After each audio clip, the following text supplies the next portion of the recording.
I have 601. Let's take a roll call vote and just begin. And I'm sure the mayor and Maren will be there shortly. So, Shannon? Shannon Dunham here. Marissa? You're on mute. Marissa Carrera here. Lori? Lori Garcia here. Jonathan? Jonathan Schmidt here. And Cynthia Kwasinski here. So welcome to the February 9th school committee meeting. Do we have any announcements? We do. I would like to announce that Center and Pepin Elementary will be having Spirit Week this week from the 8th to the 11th. And all school assembly is scheduled on the 12th. Also at Center Pepin, Mrs. Gauger has coordinated another video from staff to students and families called Pass the Book. Next, I would like to take a minute and, excuse me, I want to say this clearly. Next, I'm proud to announce that the Easthampton High School We the People team won the Massachusetts State Championship for the 4th year in a row and 5th year overall. So I just want to put a big exclamation point there. We the People is a class taught by social studies teacher Kelly Brown. Winning the state competition qualifies the team for the national competition, which will be held remotely in April. The team needs to demonstrate a deep understanding of the Constitution from both a historical and contemporary perspective. It's a highly challenging competition, requiring hours of preparation both in and out of class. It should also be noted that each year is an entirely new team.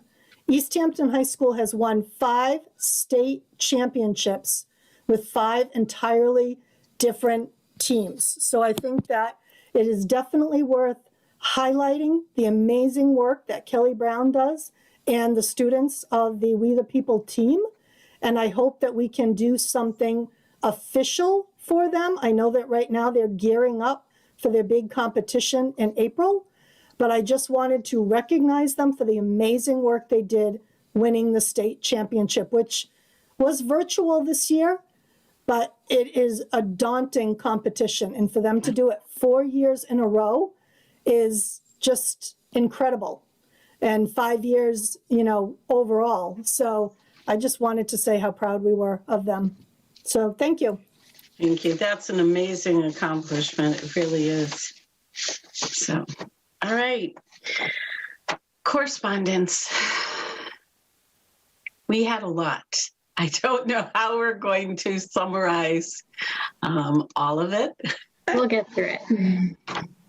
Okay, so the first set of correspondence that I'm going to describe here was from an email action. So we received the same email message from a number of people. So I will read that message. It's short. I will read it in its entirety, and then I will read the names of the people who sent independent emails through this email action. So it says, Dear Easthampton School Committee members and Superintendent Leclerc, to ensure a safe return to in-person learning for students, family, and staff, the district must invest the time and resources to implement robust, effective COVID-19 mitigation strategies in all schools. I ask that you opt into the COVID-19 pooled testing initiative launched by DESE in collaboration with the MADPH. So this email action came to us from, and apologies in advance for any names that I mispronounce here, Johanna Andrioli, Caitlin Finneran, Megan Kelly Bagg, LaShonda Stone, David Beauregard, Andrea Marks, Kit Catlett, Vanessa Brackett, Jennifer Hamilton, Abe Phelps, Gail Cannon, Sean Sheehan, Kim Schmidt, Jessica Montagna, Emily Bova, Robin Hubbard, Heather Dean, Elise Langer-Smith, Tracy Durant. There's more, I gotta scroll. Jean Libby, Jennifer Geertzma, Noelle Fournier, Ann Talley, Kara Backend, Megan Harvey, Lauren Wartz, Casey Rua, Pilar Pilar Goldstein-Dia, Heather Cuthbertson, Harmony Rivest, Jennifer Abbott, Jessica Olson, Heidi Baj, Brianna Capon-Parizo, Chris Camisa, Kristen Dupree, Daniel O'Donoghue, Andy Madera, R. Madera, Heidi Doughton, Siri Scott, Hannah Elliott, Eileen Clavelo, Rachel Breton, Rosa Gagne, Adam Simkowitz, Rachel Nicholas, Quinn Renahan, Mariah Sterling, Susan Mason, Catherine Gonzalez, Nancy Weld, Morgan Jones, Kelly Lauren, Bonnie Ward, Donna Barkham, Michelle Connolly, Joanne Drum, Mark Page, Kayla Moore, Eric Lopensgaard, Michelle Downer, Anthony Parpalarchik, Antigone Lively, Andrea Robert, Adam Frisby, so sorry, Joan Bonsignor, Alexander Alvarez. I really need a lesson in Polish last names. Kelly Grigorich, Anna Lawrence, Carrie Haig, Antonetta Mango, and Kate Pruna.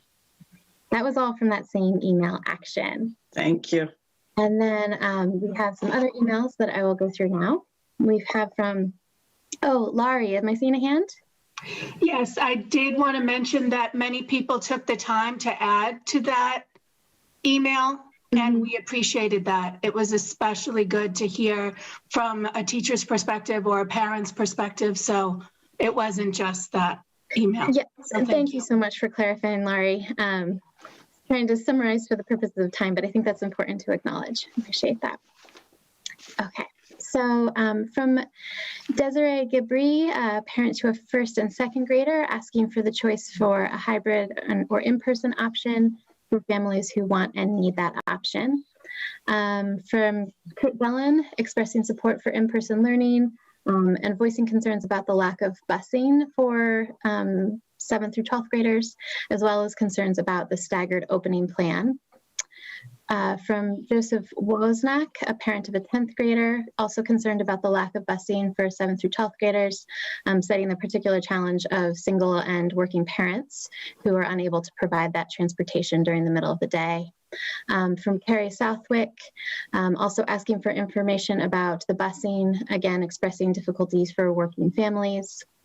From Rebecca Tartaglia, writing as a pediatric nurse practitioner, asking for clarification about the staggered return and suggesting that we bring back students to each building at the same time rather than staggering across the building. From Rebecca Resnick-Zellen, also asking about the reasoning for the staggered return and for requesting busing, even if it requires a cost, and making a particular request for prioritization of the junior class at EHS. From Stephen Judd, a parent of a first grader, sharing a report from the Washington Post and expressing support for getting kids back in school. From Kristen Hurley Dedrick, expressing gratitude for the hard work and skills of the educators who are, quote, working miracles each day. Particular shout out from Kristen for second grade teacher, Mrs. Hartberger. And from Johanna Andrioli, expressing support for in-person learning with concern for the well-being of children. And from Lara Macchia, who wrote prior to our last meeting, requesting that we put in place a tentative schedule for reopening this spring, which we have since then done. That is it, I believe. I hope I did not miss a single one. That was nicely done because we did have a lot of correspondence. That was excellent. Gifts? To my knowledge, we do not have gifts today. I didn't see anything. Okay. All right. And our next meeting will be February 23rd. All right. And now. I'm so sorry, Cindy. I actually did miss something.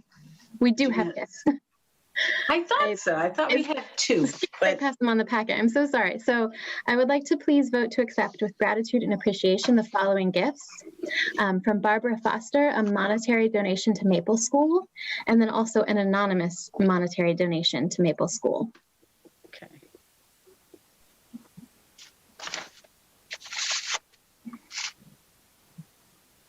Jonathan, it's usually you. I would second that. Okay. All right. All those in favor? Shannon? Let's just do a Shannon roll Dunham, call aye. since we're Zoom. Marissa?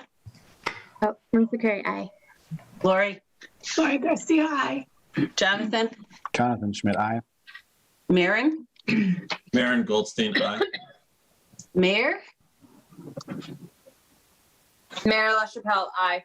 and Cindy Kuzensky, aye. Thank you. All righty.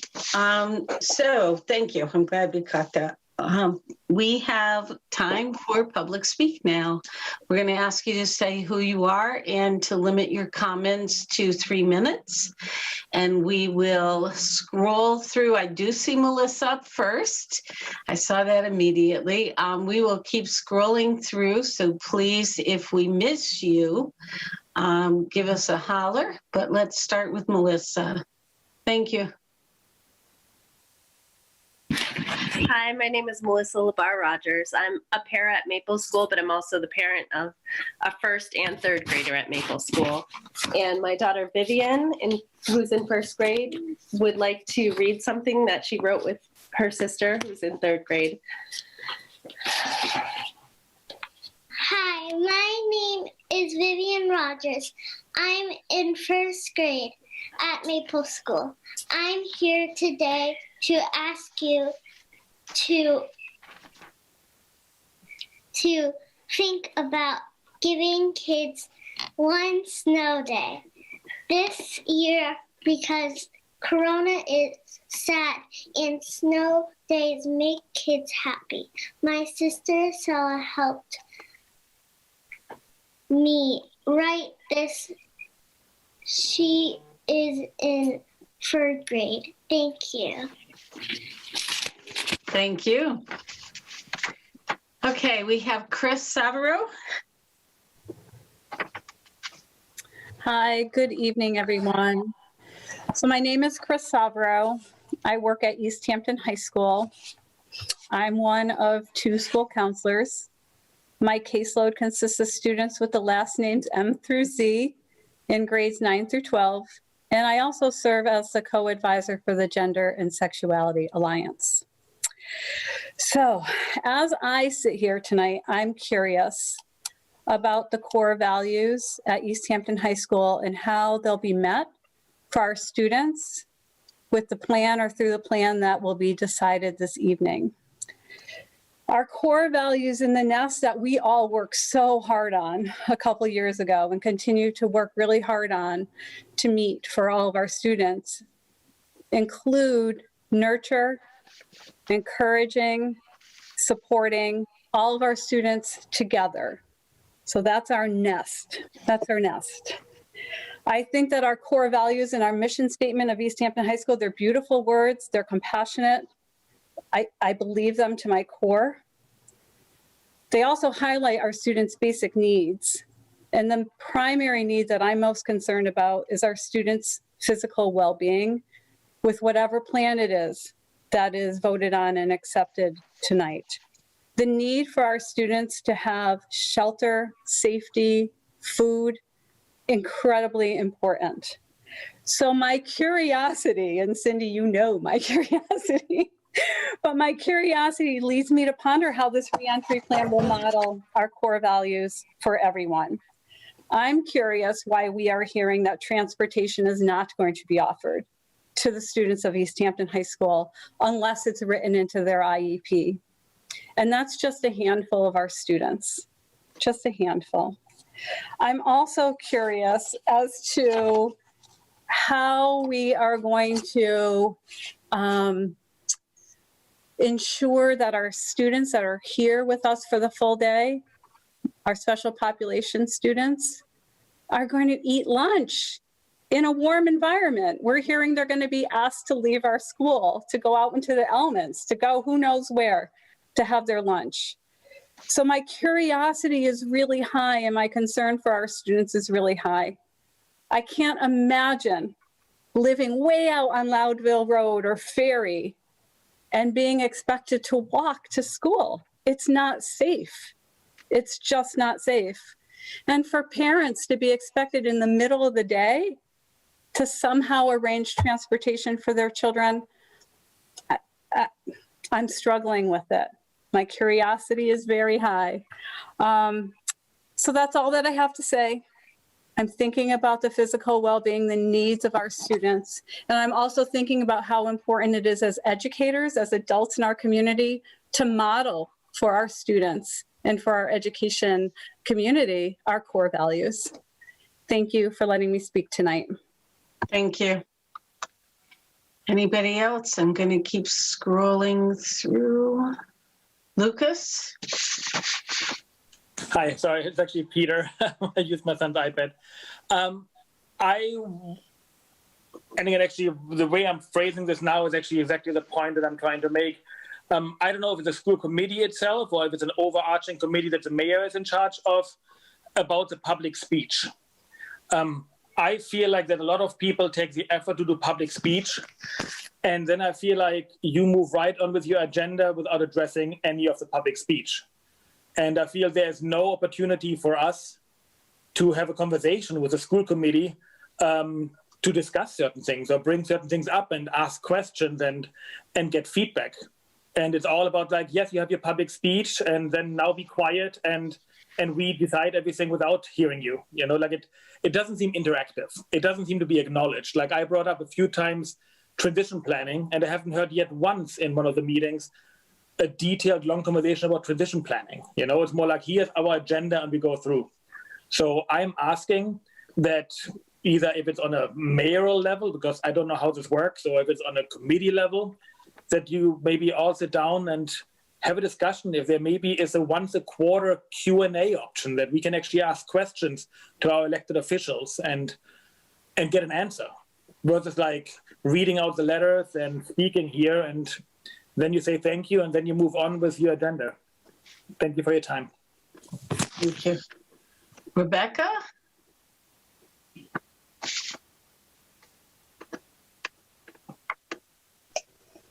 Oh, hi. My name is Kurt Zellen. I'm a parent of two students in the Easthampton Public Schools, one in middle school and one in high school. And I would like to advocate that busing is available to all students. I believe that we should stick to the policy as it is written.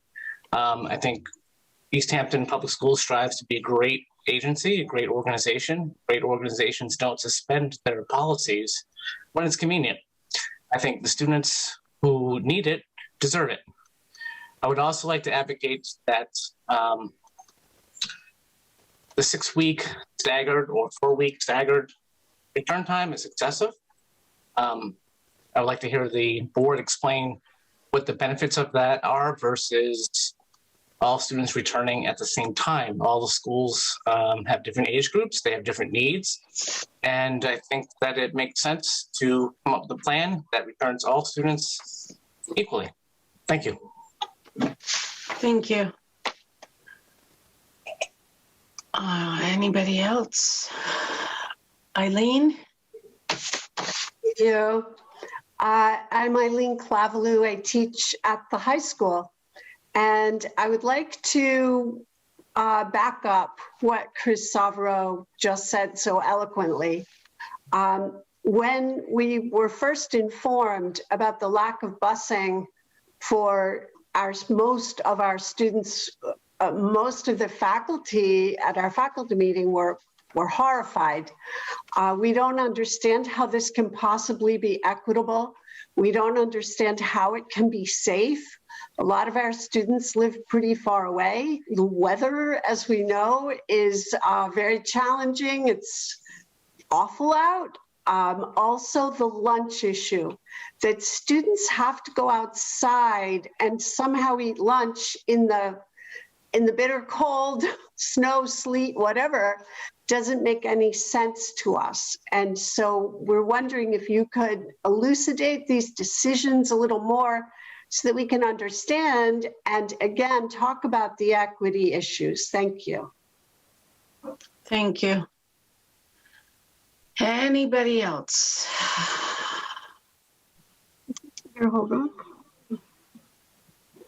Oh, that's right. I saw Peter. You're right. Peter Holbrook. Hi, my name is Peter Holbrook. I'm a junior at Hampshire Regional who plays on the Easthampton football team. I'm here tonight because I want to let you know how important it is to our team to be able to play football this year. We have not been able to be together as a team for a year now. For many of us, football is a major part of our lives, and it's something that we really look forward to every year. For those of us who are juniors and seniors who plan to play football in college, this is a really important time for us to get more playing time. For many of us, playing football is a motivation for doing well in school, and I'm asking you to allow us to have our season.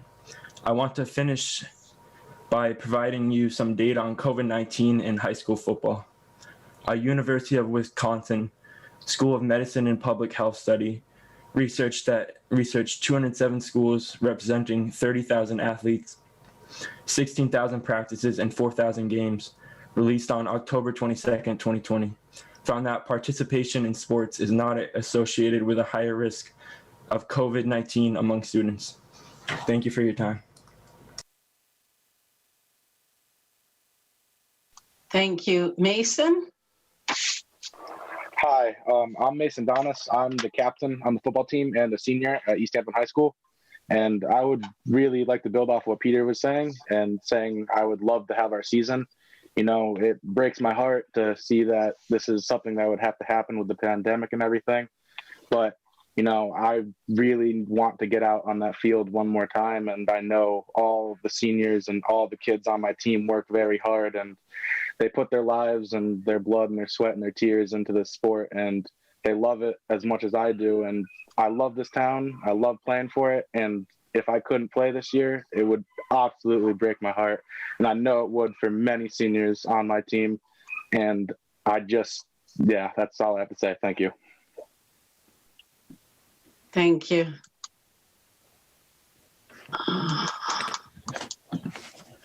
I'm scrolling through. If you want to speak, please make sure you signal. Carrie, is your hand raised? Carrie? Yes. Okay, you can talk. Hi. I'm just going to talk about the busing. I am a parent that works outside the home. I need busing for my kid. It's going to be impossible for me to go into work late, figure out how to leave midday to go and get him. I know it's not a requirement of the city, but I also know that we as parents have an option to pay for that. And if we could get a prorated rate or something, this is finally some sort of direction on moving forward for normalcy for these kids. I want my kid to be in a classroom with some of his friends and see them physically.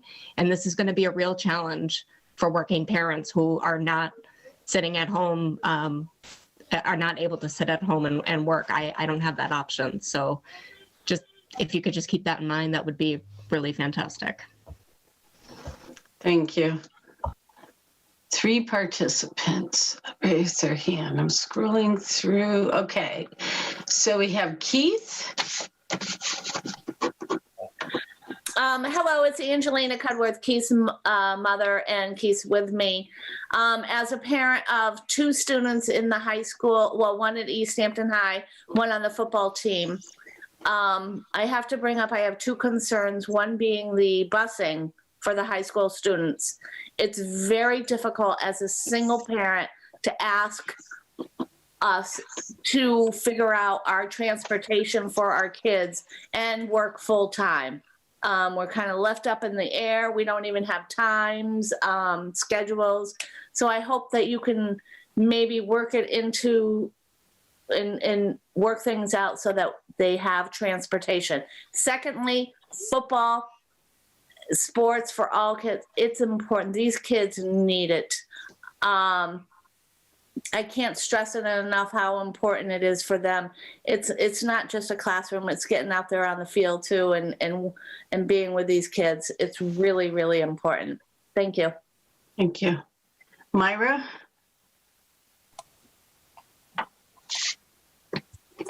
Good evening. I'm certain a number of parents have already said the same thing, but sometimes reduplication is helpful as an effective message. So I would just like to reiterate the needs for equity in terms of transportation and also thinking about ideas for a longer school day. As you know, many parents work. Many parents have one car that work. And as you already mentioned in your last meeting, there's a high failure rate of those that are online receiving, going through the remote model. And that would kind of proceed having people to stay online and having further failure rates for those that don't have transportation. Again, for working parents, there's not a consistent time where you can maintain employment, having to leave your job every day to pick up children. Yes, we know that in-person is an option, but I think you've rightly found that being in person is the most effective education for many learners. And I just want you to continue to give explanations, as many people are asking the same questions about equity, about common practicalities in their daily lives and how it can be sustained. Thank you. Thank you. Natalie?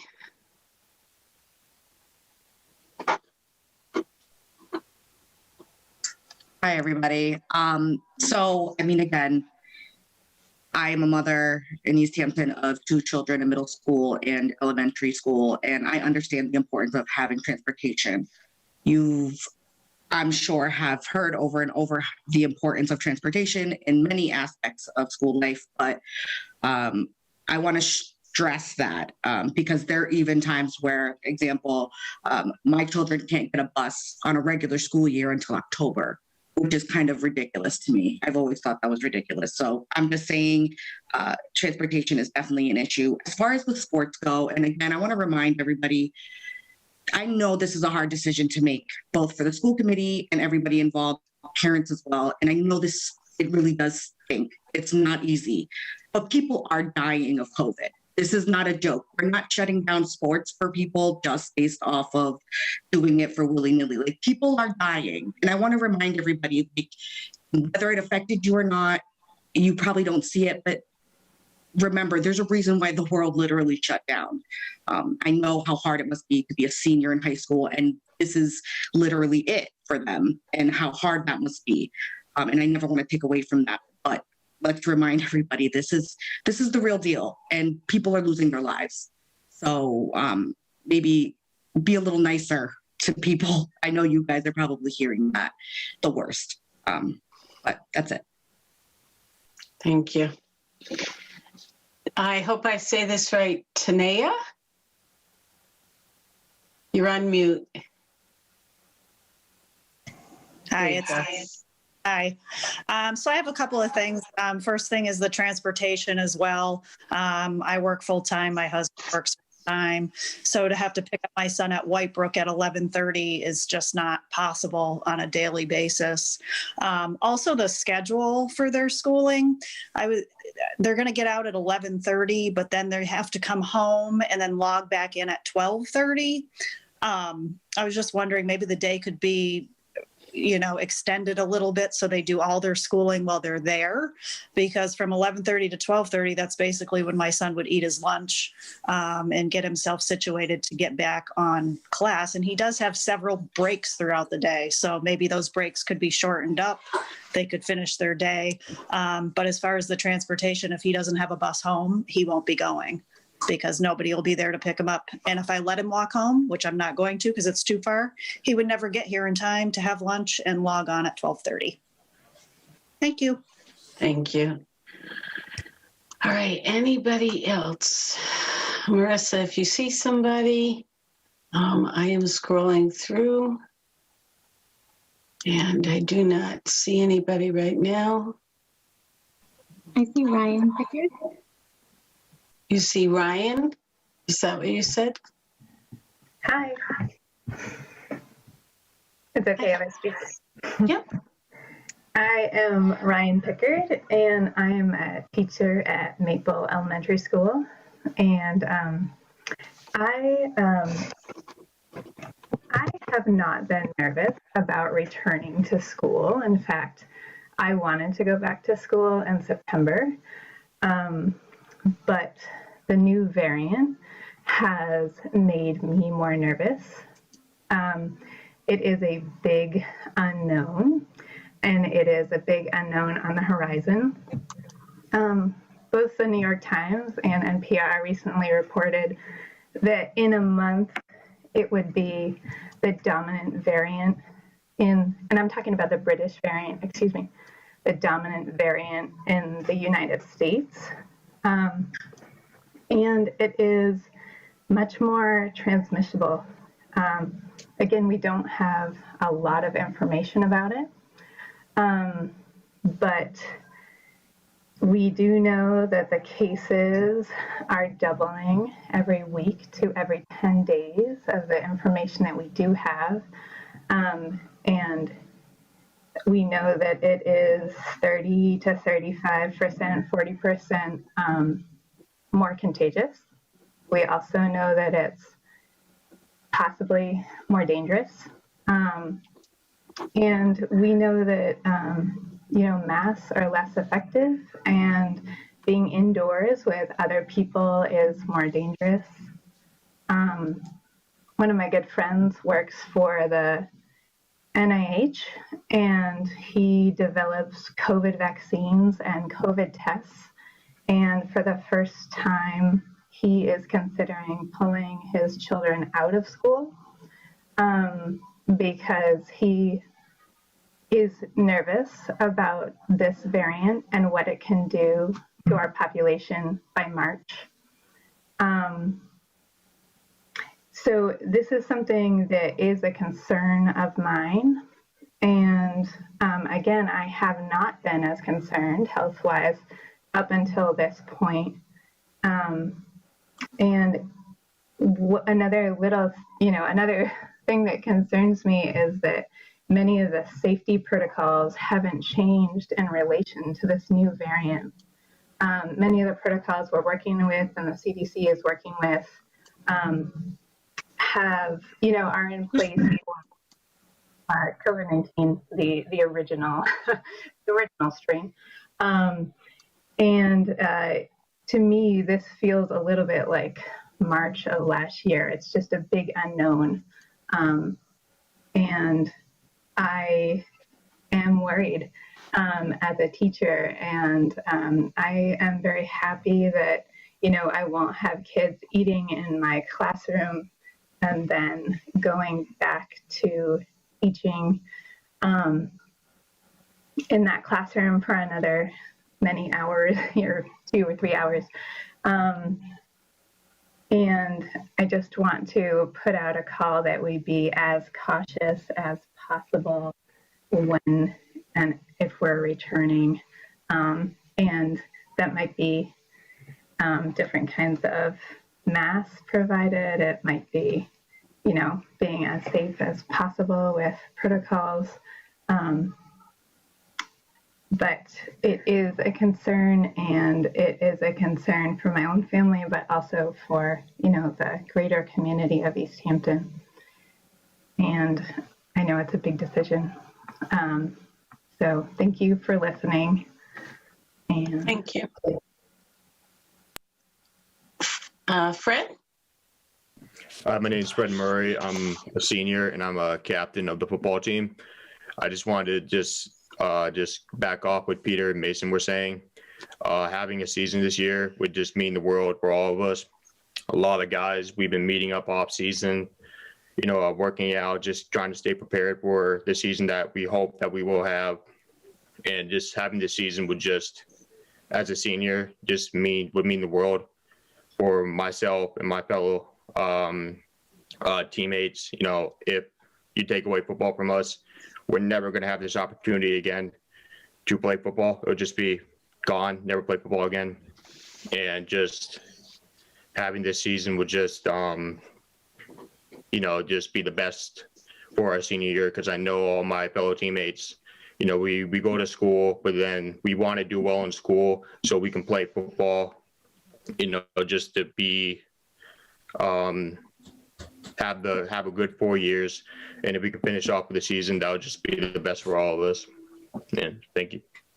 Thank you. Christine?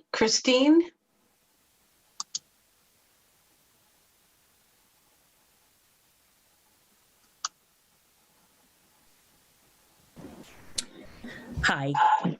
So my name is Christine Holbrook. I'm the mother of Peter Holbrook. I did not have any intention to speak tonight. I was just wanted to be here and see Peter speak.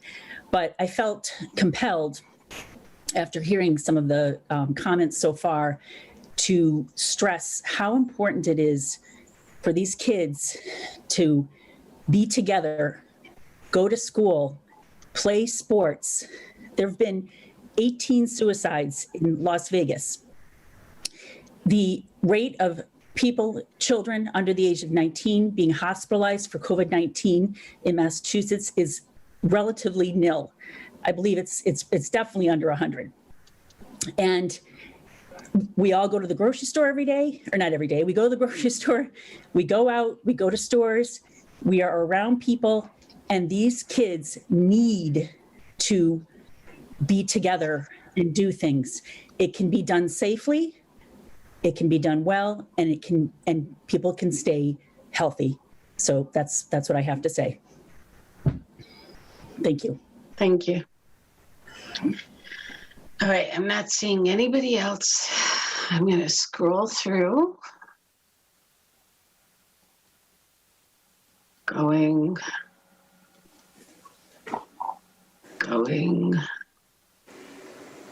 And Marissa, if you do not see anybody, we will close public speak.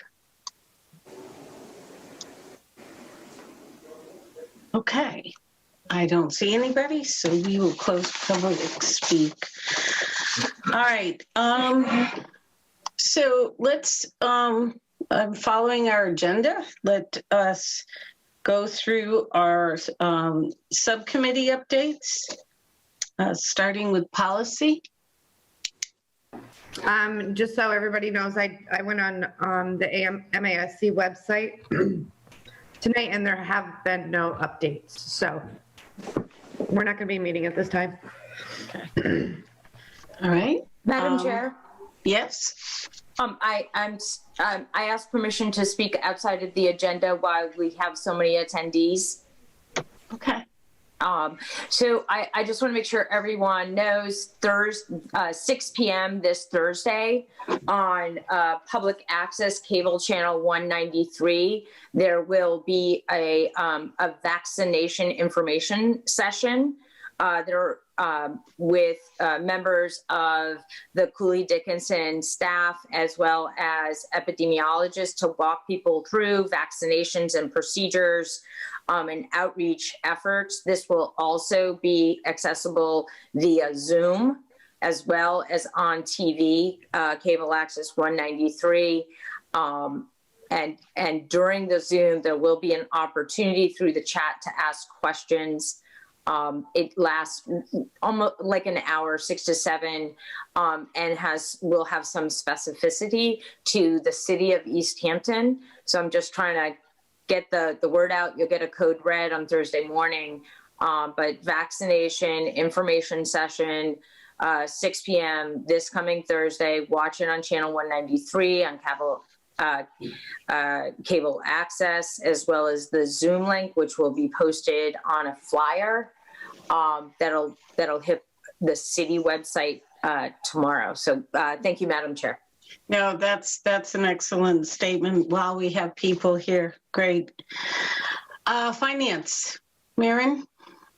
Yep. So Finance Committee just met today for the beginning of our review of the 2021-2022 budget.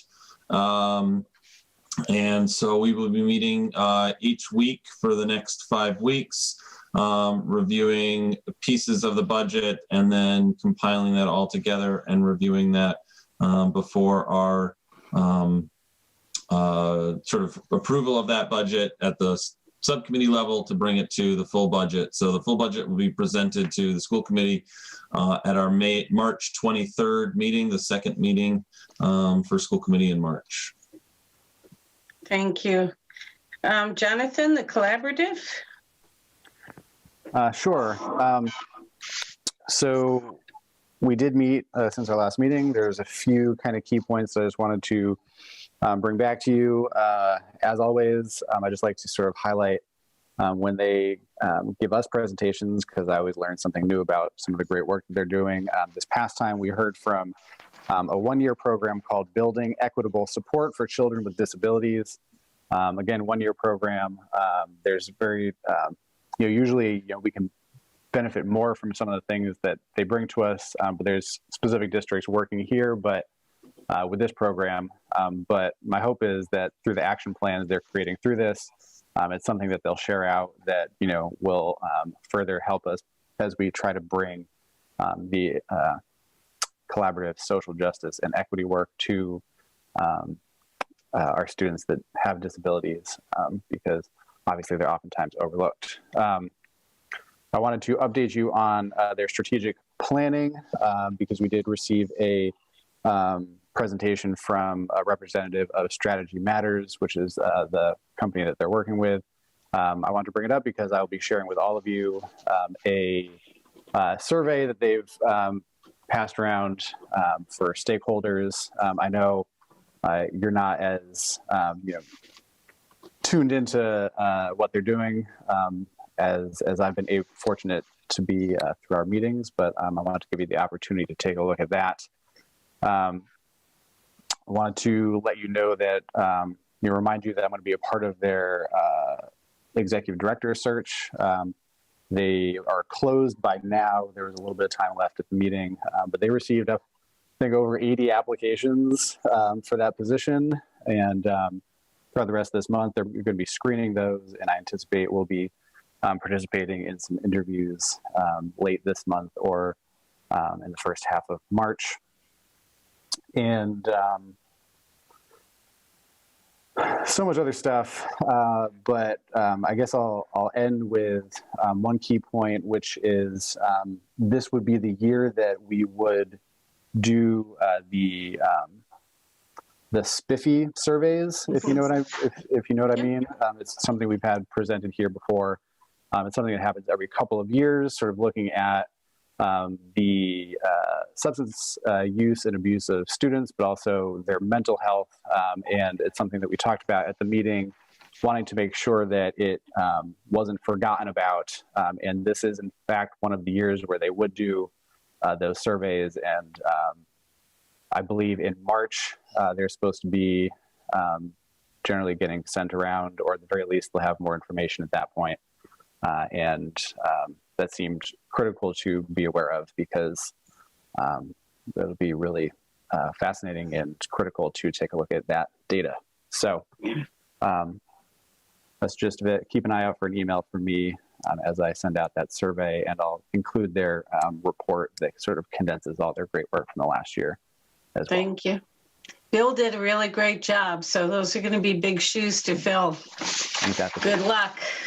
Good luck. Okay. COVID response update. Lori? Thank you. Since we had such an intense conversation in our weekly meeting, we decided that it would be beneficial for our community to hear from our epidemiologist directly this evening. And we invite Megan Harvey, who we are so fortunate to have working for this district, because we consider everything that you all say, but we want to base our decisions on science. And that's something I've been saying since I appeared on the screen about this deadly pandemic. Megan, welcome. Thank you. I'm happy to be here to be of service. I don't know if it's helpful if I talk about some of the stuff that we talked about in the past 2 weeks now, or as Dr. LeClaire is sort of presenting the plan. I mostly just want to say that I'm making myself available. My training as an epidemiologist is that I don't create the research, but I have consumed, I won't say all of it because that's probably impossible, but I've consumed all of the major studies and peer-reviewed research. And I feel really confident that I can break down what that all means for you as you are making your decisions about school and in-person learning and sports as Lori said, we did have 2 really intense meetings. We meet every Monday. The past 2 Mondays, we've gone over our allotted time and haven't been able to cover everything that we had hoped we would be able to talk about. But there's just a lot of data coming out, as several in public speak have sort of alluded to. We have school reopening and sports and the variants and vaccines, and there's just a lot of sort of ground to cover. And I think Lori can correct me if I'm wrong, but the sort of goal, and Dr. LeClaire, the goal of that team is to make as safe as a return to school as absolutely possible. That's for the children, for the educators and the staff who are going to be in the building.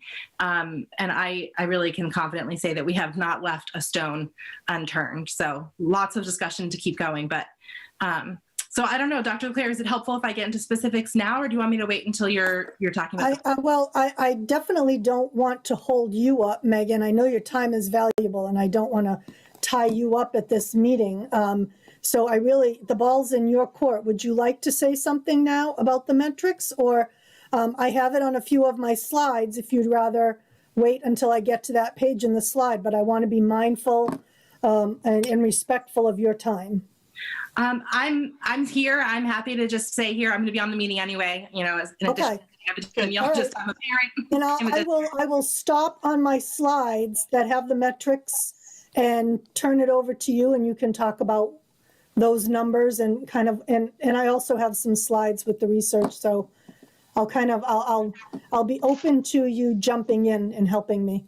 That sounds great. Thank you. Thank you. Thank you.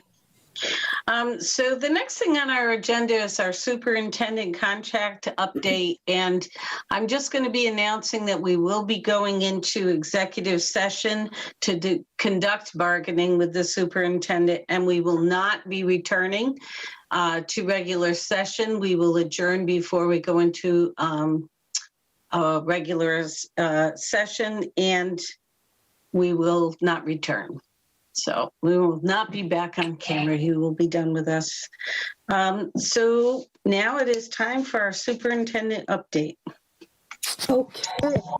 Can someone give me sharing? Yeah, sorry. Sorry.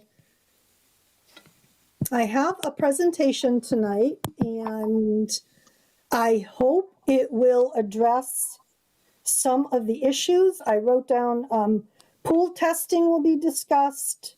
I'm going to talk about transportation, and I'm going to give a rationale for the staggered re-entry with a couple options. We'll also talk about the metrics, of course. So I hope to address some of the things that were brought up this evening. Let me just get to my screen and put up my presentation. And can you see that? Can everyone see that? Mm-hmm. Yes. Okay.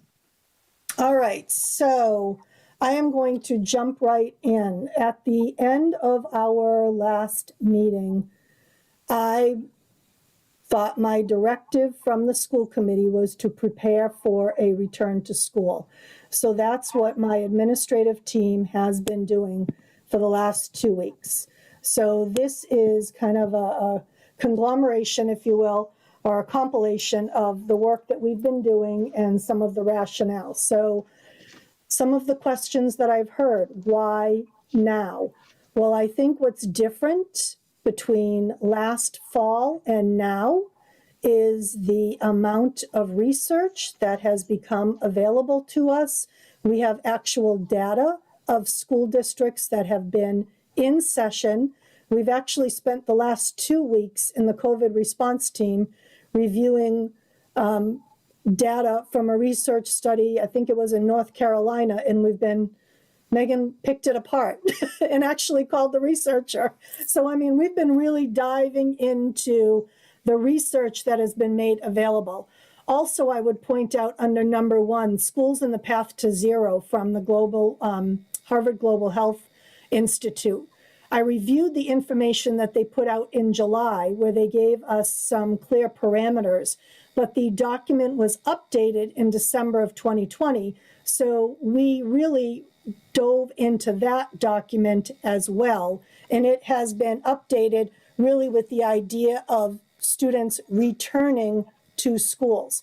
So I think it's fair to say, and Laurie and Megan can back me up here, that we, as a team, have really spent some time discussing research. Our school physician talks about the research with us, and so it's something that has been part of our consideration as we begin to think about a return to school. What else is going on? Well, we know that vaccines are coming soon for educators, and some people might say, why wait?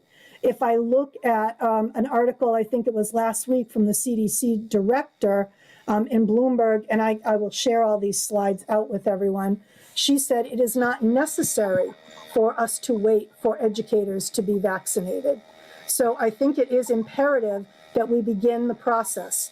Obviously, you know, it's important for our educators to get vaccinated, but we know that once the rollout comes, people will do it at a different, you know, all different rates. Some people will be right out in front getting it. Some people will hold back and wait. So really, to answer the question, why have we waited so long in Easthampton?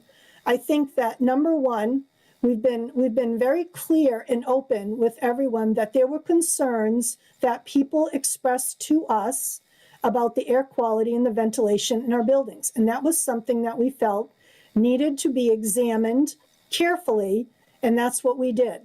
And we've also, I think I've said it before, and I will say it again, I think this group has been conservative, and I think you've carefully wanted to monitor and review information. And I don't think that we have made any decision lightly. I think that we have taken every decision and really examined it from all aspects.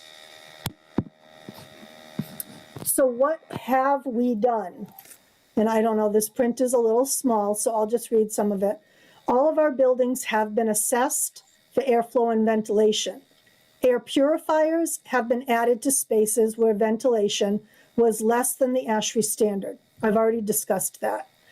Classrooms and buildings have been organized to keep students and staff safe. The classrooms have been set up, desks have been removed, they've all been separated. We're using a 6-foot spread, even though that, which is the CDC guidance, which is 3 feet more than what the Department of Ed guidance is. We have hand sanitizers added in each classroom, signage throughout the hallways and stairways indicating directional flow, space separation. We have isolation rooms in each building for any students that exhibit, any students that exhibit signs of COVID. And we have ordered all recommended PPE equipment for staff and students. So we're ready. What will the schedule look like? The schedule we've decided on looks different than the schedule we initially put in our return to school plan in the fall. And I want to tell you a little bit about why. Again, it's through researching what's working in other communities. The schedule that we're putting forward is 1 week on, 1 week off of in-person learning for students. Why? Because if we have students in our school buildings Monday through Friday, they're staying together, they're one cohort. When they leave on Friday afternoon, they go home, and they're home Saturday, Sunday, they're home the whole following next week, they're home the following Saturday, Sunday, then they return Monday. They return 10 days later. And that is important, we think, to really keep an eye on transmission of the virus. We want to keep our cohorts kind of spread out. A half-day schedule, no breakfast or lunch served. We're not having meals in school at this time. Students will receive a bag with food that they can take home. It will have their afternoon's lunch and their next morning's breakfast. And so they will have their food to eat. Why did we decide that? Because our educators expressed to us they had concerns about students taking their masks off to eat meals. We heard them. And in addition to that, our COVID response team reviewed all the information, and their recommendation was that we could return to in-person schooling more safely if we took serving meals off the table. So we heard their recommendations. Now, this doesn't necessarily mean this will be the be-all, end-all for the year, but this is our starting point. And so students will be in school for part of the day in person, and then they will go home for lunch and afternoon classes. It will be the opposite for high school. They're going to be at home in the morning and come to school in the afternoon. That's what's being proposed. Now, I want to say that this is through, the support of, that we really listened to the COVID response team. We were trying to take all the information under consideration. 2 educators spoke in public speak, and I just want to address, we did talk about providing the opportunity for students in our remote learning centers, our neediest students, to be in the building all day. And so we had the question, what can we do about lunch for those students? One option was to allow the students to go home for their lunch. Another option is to have the tents up outside and allow students to eat outside. We're talking about a handful of students, but to speak to some of the concerns that have been raised around equity, these are students that could really benefit from having a full day in our building, and we want to be cognizant of that.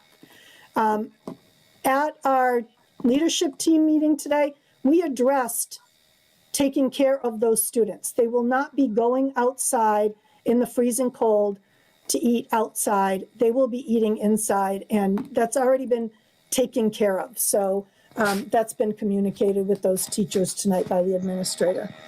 Dr. LeClaire, are you comfortable with us asking questions as we go along and go through these? And if I don't know, Laurie or Megan might jump in. Okay, so I have one quick question, and then I see Lori has a question.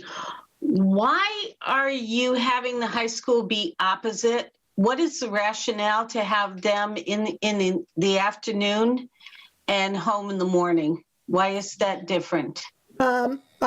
So it was a few things, and I know Mr. Evans is on the call. I think one of the issues was the circadian rhythm of students. We think that they'll be more awake and receptive to classes in the afternoon.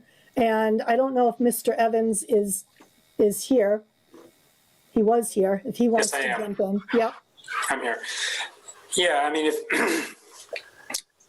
I think, one of the things that I believe is on your own agenda is looking at when high school students are functioning best. And 7:45, to have them there at 7:45 means getting up at a particular hour. And we know high school students struggle with that. So given the option, I think our students will get better attendance and that they'll be functioning a lot better if they can come at 11:30 instead of at 7:45 in the morning. I think that also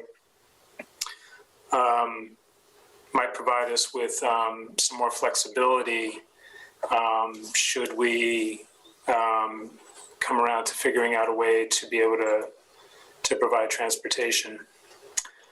Because then we won't be staggering, trying to do our transportation at the same time as the elementary. But that's not something that I can necessarily, speak to here because it hasn't been decided. I'm just pointing that particular feature out. But mostly the decision was made based on, or this proposal is being made based on being able to have increased attendance and better functioning students later in the day. So I know Lori has a question, but I have a quick follow-up to my question, and that is, I realize I work with teenagers. They love to sleep in and gear up in the later day.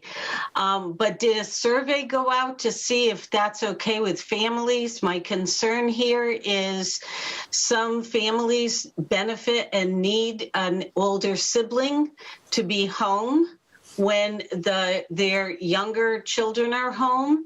And so I'm wondering if a survey has gone out to ask if that's okay with families to have, because that's a major difference. It would mean that the young ones are coming home to potentially an empty house while the older kids are in school. So has a survey gone out to see if that's okay? So, excuse me, the superintendent survey that went out on Friday did not address the specific times, and I was waiting to see what was going to be decided tonight before I began asking parents to make decisions about or to weigh in on these things.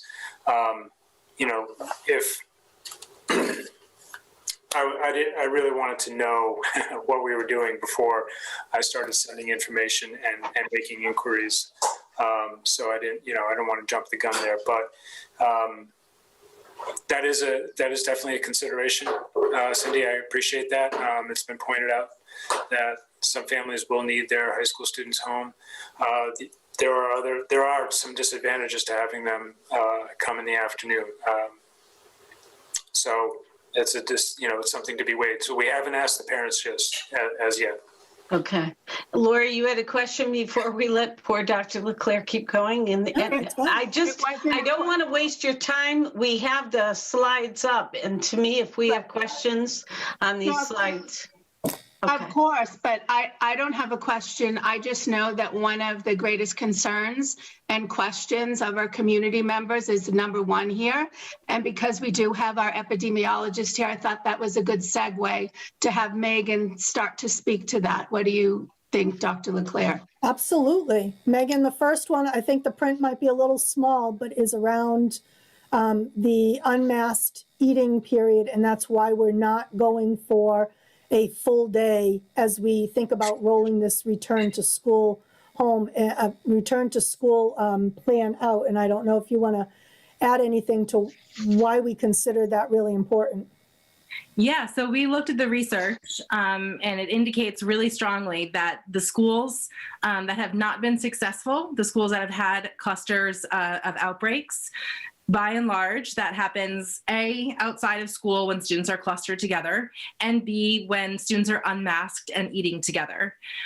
It serves a dual purpose of also limiting the number of hours in an enclosed space. And we also know just from transmission in general that that's really important. So it really has sort of solved two of the issues. And I know it's not ideal, but because it's so much of a safer scenario than a full day, a longer period of time in the classroom and eating unmasked together and having multiple sort of breaks like that, we're able to return to school sooner in person than if we were to just say, we'll just wait until we can do full days. If we were to wait to do full days, the research tells us that that really wouldn't be for a little while yet.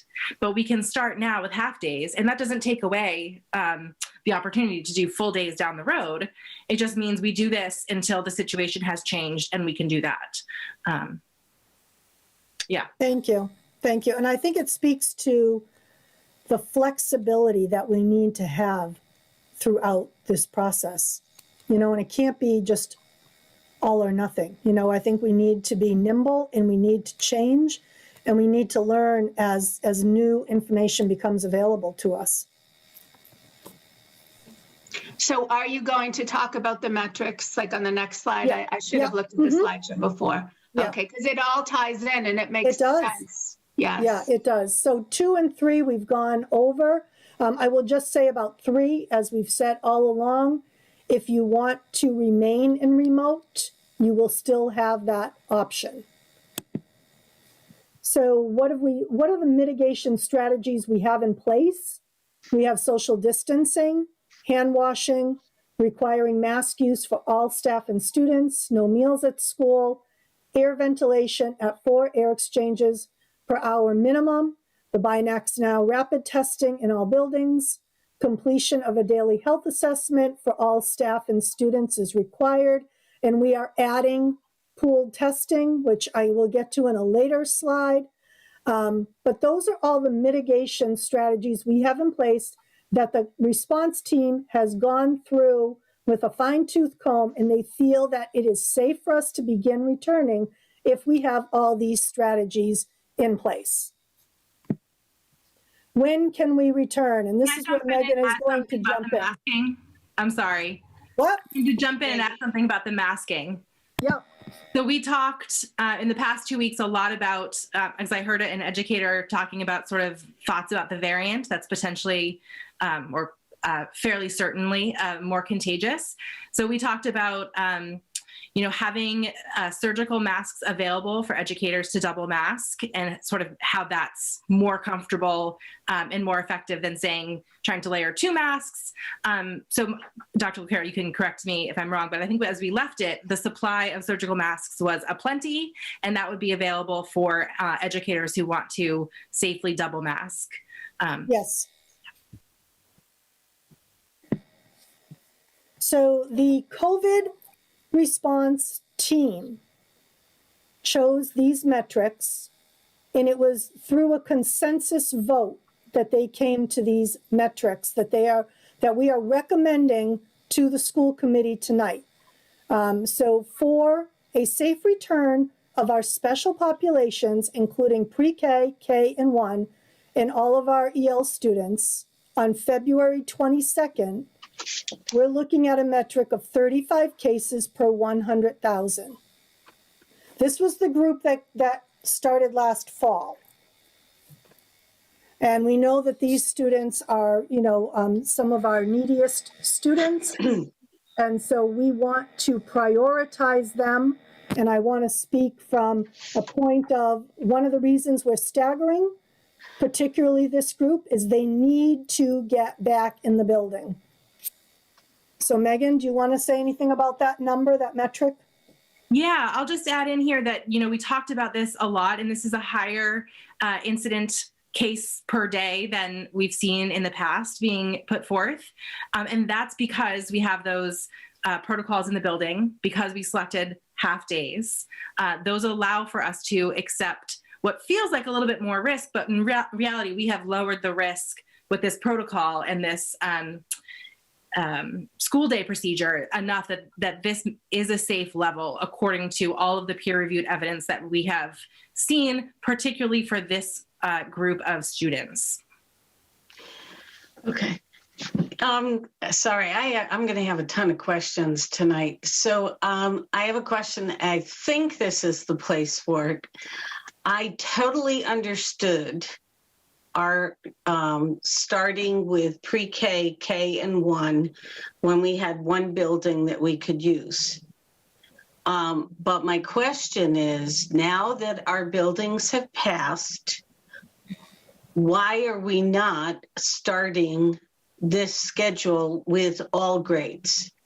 Because we now have all of our buildings that we're able to use. Why are we still staggering? I'm not really clear on that. Lori? Let me see if I passed the test from our esteemed epidemiologist. So as she just stated, these numbers are higher than we would normally like, higher than we had agreed upon before. So the reason that we are making this move is because of the dire need of these special populations. As Dr. LaClara said, these were the special populations that we brought back first in the fall. We are not then saying in the pre-K, K, and 1 are going in with the special needs and ELs because they're the ones who have the most difficulty getting on to the remote learning. We hear all the seniors, we hear the juniors, we hear middle schoolers, we hear you all. We want to get everybody in as soon as possible. But just as we had our plans in the summer that was directed by DESE, we needed to get special populations in first. So they're coming in before we have that safety number that Megan will then present.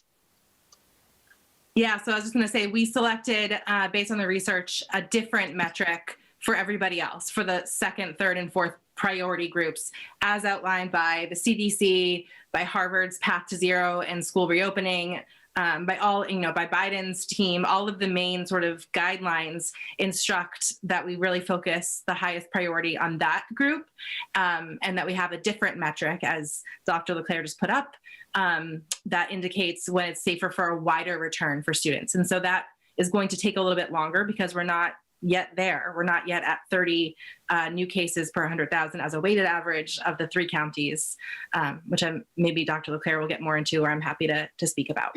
Yeah, so I would say here, the metric, again, that the COVID response team voted on by consensus was 30 cases per 100,000. Now, what I really should do is I should not put a date under option 1, but tentatively, I could say the earliest would probably be March 8th. Why? Because if our special populations group comes in on the 22nd of February, there's a cohort A that will come for 1 week. Then cohort B, the other half of that group, comes the next week, the week of March 1st. So that means we wouldn't want to start another group until we had the following week. Now, I have put up here, so ignore March 8th because we can shift that, change that. I have added a sequence here, grades 2, 5, 12, 3, 6, 7, 9, 4, 8, 10, 11. This is a staggered re-entry. One of the reasons it's staggered is because we are bringing students into a building that they have not been in over a year. Some of them have never been in the building because it's a new building to them. There are safety, so not only is it a new building, there are safety protocols that we need to train students on. We can't do that. We can't say everybody report to the gymnasium, we're going to have an assembly. That doesn't exist any longer. So we are looking to do this in some organized, safe manner. I'm going to let Megan talk about the metric in a minute, but I also want to say I've put another option here that would accelerate bringing students back. It clusters them into 2 tiers. And I would say, to speak to, I think what Cindy question she raised a little while ago, the third option would be at the beginning of March, we open the doors and let everybody come back. Now we might need to do that, maybe one grade a day or something like that, just to make sure we do the training that we need to do. But there's an array of things that we can do to make this work. Okay? And I hear what people are saying about wanting to get their students in as soon as they can. So these are just some options that we've put up. We've tried to stagger them across different buildings so that we gradually fill our buildings with half of our student body, but we can certainly accelerate option 2 to make it even, we get all students in over the course of 2 weeks, or, we can make it work, whatever your choice. But let me go back to the 30 cases per 100,000. And I don't know, Megan, if you want to shed any light on that number.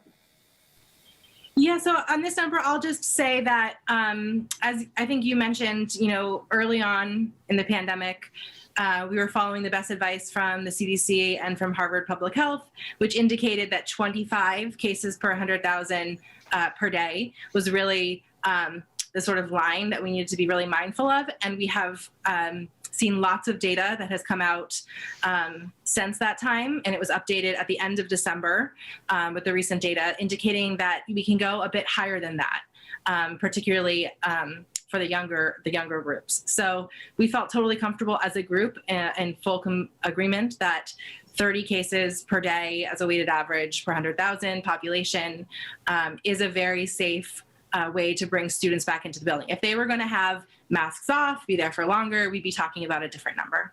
Right. And So Megan, I've been trying to step in and ask a question on this if I could. Yep.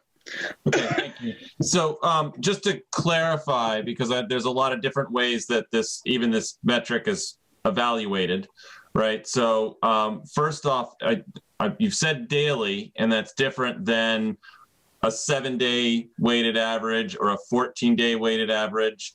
And then also, is this Easthampton or is this Easthampton, Hampshire County, the 3 counties? Could you please clarify in terms of those 2 really important factors of how you're determining 30 or 35? Yeah. Megan, do you want to jump in? Yeah, this is a 7-day weighted average. My apologies, I didn't say the 7-day part, but it is still the same 7-day weighted average across 3 counties, weighted differently depending on where students and educators are coming from, so much more heavily weighted to Hampshire County. And it is a 7-day average of cases per day.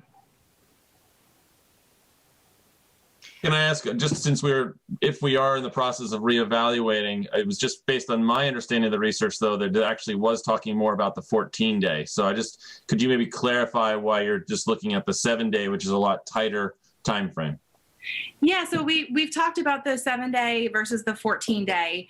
And the gist of it is that as long as we don't use the metric as a on-off switch instantaneously happening, like if we were to use a 1-day, not average, but a 1-day indication, that's much more like an on-off switch. But if we are monitoring this as we go, they're going to be fairly similar, but the 7-day will show us changes that are happening a little bit sooner than the 14-day. And Megan, where are we now in terms of those numbers? That's a really good question. And this is one of those places where it really matters where you pull your data from.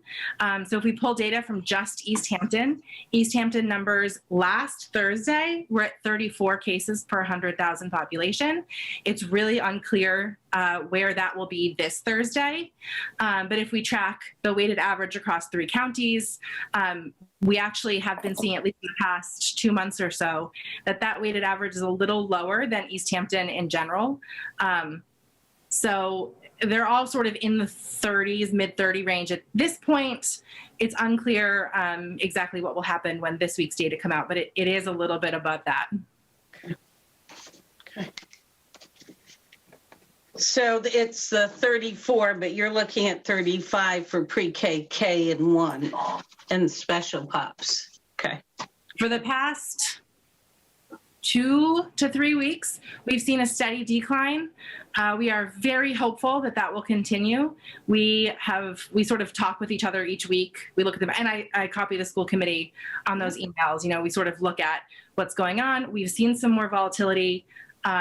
It's very unclear what will happen when this week's data comes out, but we just have to sort of hold on and keep hoping that we're going to continue heading the right direction. Right. Okay. Thank you. Dr. So can I just, Yep. I'm sorry, I'm just going to keep trying to dig That's into some okay. of these details. So I know that Nellie, the president of the Teachers Association, is a part of that COVID response team. So I just wanted to get clear, because the numbers that she has been developing is different from those numbers that you're working on. So I just wanted, if you could clarify what those differences are, and confirming sort of where the teachers union, you're saying this was in consensus, so I'm assuming that means everyone was approving it. So I just want to make sure that we're talking apples to apples, please. Lori? Because Nellie cannot speak for her union, she abstained from voting. She did not go against it, but she just said she could not speak for her membership. Okay. So then maybe if you could clarify the difference in terms of how the data that you're pulling that says we're at 34 or low 30s in the 3 counties versus the metrics that she has been presenting to the school committee on. I'm strictly speaking on the weekly publicly released data that comes on the county and city and town level. The data that the union is pulling is daily, and then they're calculating a 7-day average. So that one is able to, that metric shows us a lot more of the volatility that I was speaking about in the last email versus, we're going on last Thursday's information, which is really, even the 14 days prior to that, which is far more stable. So in this case, this is one of those times where it does show a big difference. And the only thing that we can do is give it time to find out what's going to happen next. I would like to stress that this is a collaborative effort. The fact that we meet weekly is something that I do not hear of happening in any other district in this state. I'm not saying it doesn't, but I have not heard of an active COVID response team with an epidemiologist and health professionals sitting down with the school committee member, administrators, and the head of the local union. And I am just stressing this because I want everybody on this call to understand you tonight in public speak heard both sides. I say this constantly, just as we get emails from both sides. But we are trying to make these decisions based on science and sitting together and talking, because we value the opinions not only of our community, but also of our teachers. So please just take note of that.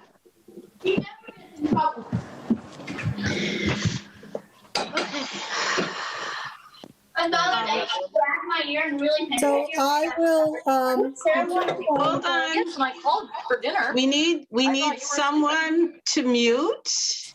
If whoever. Yep, I do. Whoever has their mic open, could you please mute? Thank you. Okay. so we thought very consciously in the COVID response team yesterday about sharing these metrics with everyone. And we decided to share them out so that you know what our target is, because this is not something we can do in isolation. The school committee alone can't make this happen. The leadership team of the school district alone can't make this happen. In order for us to reach 30 cases per 100,000 to get students back in school, the community needs to be willing to make some changes, because we do need to get the number down. And so we've got a couple weeks to do that. And I don't want to be the face of bad news all the time and come back to this committee and say, we have not met the metric we set out and we need to postpone a return to school, because nobody wants to hear me say that. Parents don't, the school committee doesn't, nobody wants to hear that. So I think we made the conscious decision to share the metric and be open about it so that people could know that this is the target we have to strive for. Okay. So we can discuss. Sorry, can I just jump in and say, one of the things that we talked about is that, we might have to hold ourselves to a higher standard than what is coming down in terms of the guidance. So restaurants and bars opened up at higher capacity this week in Massachusetts. And, this is sort of, I think, the COVID response team saying, please consider, getting our kids into school, rather than eating out unmasked. Yeah, we all have to do our part, I think, is the bottom line.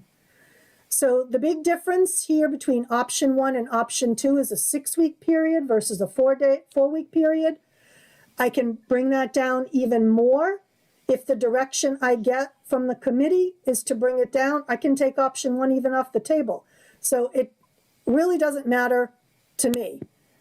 The issues that we're facing, and again, please don't shoot the messenger, but the challenge we have is, number 1 is transportation. The DESE guidance that came out in the summer around the number of passengers on a bus has severely impacted every single school district across the state. Our 65 passenger buses can only have 21 students on them due to COVID, the COVID guidance. Due to this, we need to have more buses run to transport our youngest students that live over 2 miles. Our littlest ones that live over 2 miles are the priority. So according to the state law, and I did answer a parent that wrote to the committee and I today and said, you have a policy. Yes, we have a policy. And our policy for bus transportation is more generous than the state law. Unfortunately, during COVID times, all school districts have had to revert back to state law. Mandates that we provide transportation to students in grades K through 6 who live more than 2 miles from school. We have done more in the past because we were able to put more kids on buses. And that's how we were able to get around it. Easthampton only has 7 buses, just for people to know. So how can we make this better? And I'm open to suggestions. People can email me. We are waiting for the Department of Ed to change the guidance. The Superintendent's Association has been pleading with the Department of Education to update the guidance from the summer. And I even sit on the executive committee, and the executive committee has been pleading with the commissioner to change the guidance. The commissioner has relayed to us since probably late November, early December, that he is changing the guidance, and it will be coming to us soon. But we're waiting for that. It hasn't happened yet. Once he changes the guidance, we can add more students to the bus, which means we can then reduce the number of runs, freeing up more buses so that we can take on more students in other grades that need to be transported. Secondly, the other thing that the 2 pieces that we're thinking of as a school district, if parents of K-6 students that are eligible for the bus choose not to use it, and we're hoping many will, we may be able to consolidate and run less buses and offer some runs for the upper grades. We will also be pleading with families that qualify for transportation for their youngsters, but they can maybe give up their spot for somebody else that really needs it, which is what my counterparts in other districts around us have been doing. They've basically been pleading with families, if you can drive your kids to school, drive them to school and give a spot to someone that really needs it. So those are 2 things that are in play right now. Plus, we're waiting for the guidance to hopefully shift very soon, and we can add more students on the bus. And that's where I was going to stop on transportation, but I can take some questions if you want. Lori? And then I have some. Yep. And anybody else on the committee that I cannot see, just jump in. And yeah, I can only see 4 of you, right? 3 of you right now. So. Dr. Leclerc, I wanted to highlight that second option is being done well in other districts, but it will take our community to be willing to give up their seats if they can drive their students to make this work. Yes. So people really have to understand that we want to get kids back in school. We want it to be equitable. We hear that parents are working, that they can't provide the transportation, but I truly feel that this community can come together because we want our students back to give up their seat if they know someone else needs it. Right. I have a few questions. Oh, yep. Yeah, so one question around this is, so when we're talking about DESE guidance, is it just the word guidance, or is that a mandate? It is a mandate that every school district in the state of Massachusetts must follow.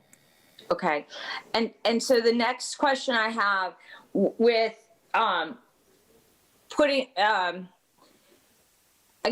aside money, which is there an advantage to the district to contract now for more buses with the existing guidance? So when we do start upping or the guidance changes, we have procured those buses already. And then part 2 would be about money. Will the 2 new pots of COVID relief money that the schools will get, can they pay for additional buses? Sure. So I'll start with the first one. As you can imagine, when this guidance came out in the summer, for many school districts that were heading into hybrid in September, the scramble began. There are no available buses right now in the state of Massachusetts. I can tell you that we have checked with our contracted bus vendor Durham, and Hampshire Regional ordered new buses over a year ago before the pandemic began, and they have not received delivery of those new buses yet. There are no buses available, and we've confirmed that. I actually had Dale reach out to Durham today to ask again if the situation has changed. There's no access to additional buses. Nobody has additional buses. Now, what we have discussed as a team is looking at the vans that we run through Vanpool.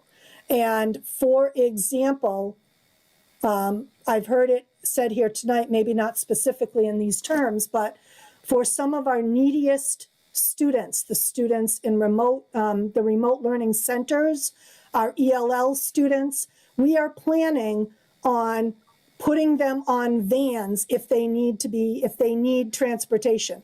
We're going to take care of them because they are the neediest students. And so we've been talking about, we'll use funds that we have through federal dollars to pay for additional vans, because that seems to be a place where we have some flexibility in getting some students into the buildings.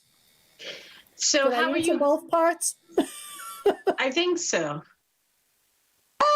Thank you very much. So how are you going to implement that? Because I am concerned that we want to open up schools, and there are many, many families who need to have their children brought to school. So how are we going to do this? I love the idea of getting as many vans as we can to do this. How is that going to be implemented so that the families that really need to have their kids brought into school and brought home will be able to do that? Because I totally understand that there's a shortage now of buses, but I think we need to be extremely creative and use whatever CARES funds that we can to figure out, now, if we're going to get the schools open, let's get the kids in, because it does no good to open the schools, but we're not giving kids a ride in. I cannot. As soon as I heard about this, and I just want to let the public know, we have just heard about this plan with the busing, the school committee, and so we're just trying to wrap our heads around it too. So again, how are we going to implement it? How many vans are available? How many kids and families can we get in? And then my last question is, maybe we do a staggered entry with students. So we use a van pool, and some of our kids come in a half an hour late, but they're in school. They got there. And they go home a half hour later, but they got home. Well, we are doing some staggered times. The elementaries have different start and end times than the middle school does. So it is staggered that way. Keep in mind, we have about 3 of our 7 buses every day tied up with our vocational students. So it's, and that Ctech, our collaborative voc students, they only go half day. So there's a morning run, a midday run, then another midday run, and then an afternoon run. So that ties up quite a few of our buses. So, when we talk about this half day program, we also have to take that into account. We're trying to bus students home at a time when we have the least amount of buses at our availability. So there's a lot that we're thinking about and trying to plan. We're trying to see, can we, I want to back up here a second and say, the directive from the last school committee meeting was to begin the return to school process. Mm-hmm. So the transportation information just came out last week to families. Yep. So it is fresh and it is brand new, and we're still working through all of this. Right, it's all a work in progress. Still, we're determining who is eligible, who needs it, who wants it, who can we, the next piece we're talking about today was sending out a plea to families that qualify for the bus to say, would you please consider giving up your slot if you don't need it? So that's the next step that we're looking at. Sarah Mochak, who oversees the van pool piece of it, we talked today with her. She's exploring the van pool option. We know in particular of some students in our special POPs group that don't have transportation in a written IEP. They maybe need transportation for other reasons because their family can't get them to school. But those are the kids that we have her focusing on providing the vans for, and she's working on that. But this is a moving, ever-evolving situation. So those are the things we're working on this week, and we'll continue to work on them next week. The reality is we're starting with that special POPs group. So we have a couple weeks to build our plan a little bit. We have some flexibility in building our plan. So we're continuously adjusting this, and I'm hoping that the guidance is going to change, or we'll hear when the guidance will change. We have a call with the commissioner this Thursday, and I know it will be part of the discussion. So if I could just jump in, because you're not seeing my hand raised, Cindy. So I'm sorry, I'm not. No, it's okay. So I think that there's a couple things that I just want to throw out there. One is, the guidance was there for a reason. And so, of course, we want to be able to get our kids to the school buildings if we want them in the school buildings. But the distancing is also still something that we want to look to how to maintain, right? That there was reasons for that for safety reasons. So I personally don't necessarily see that as the fix, because that actually just pushes us so that we're likely not to actually have that 6-foot distancing that we want to have in schools. So why are we suddenly putting kids through that situation on school buses to get them there? Yeah. So that's to me is not to them. I mean, we've said this numerous times. DESE has not necessarily had its finger on the pulse and has not paid attention to science throughout this entire school year. And so unfortunately, I don't necessarily think we should be looking to DESE to change this number so that suddenly we can use the buses the way we have in the past, for instance. Right. So that's piece one. Second piece, I also have the very similar concern with thinking about the vans as a real solution. Because here again, I mean, how many kids can you get in a van that actually has distance? Yeah, no, I'm not, I want to be clear. And if I was not clear before, I'm not looking for the vans to be the solution to our problem. I am trying to address a concern that was raised, and I probably wasn't clear, for some of the neediest students we have.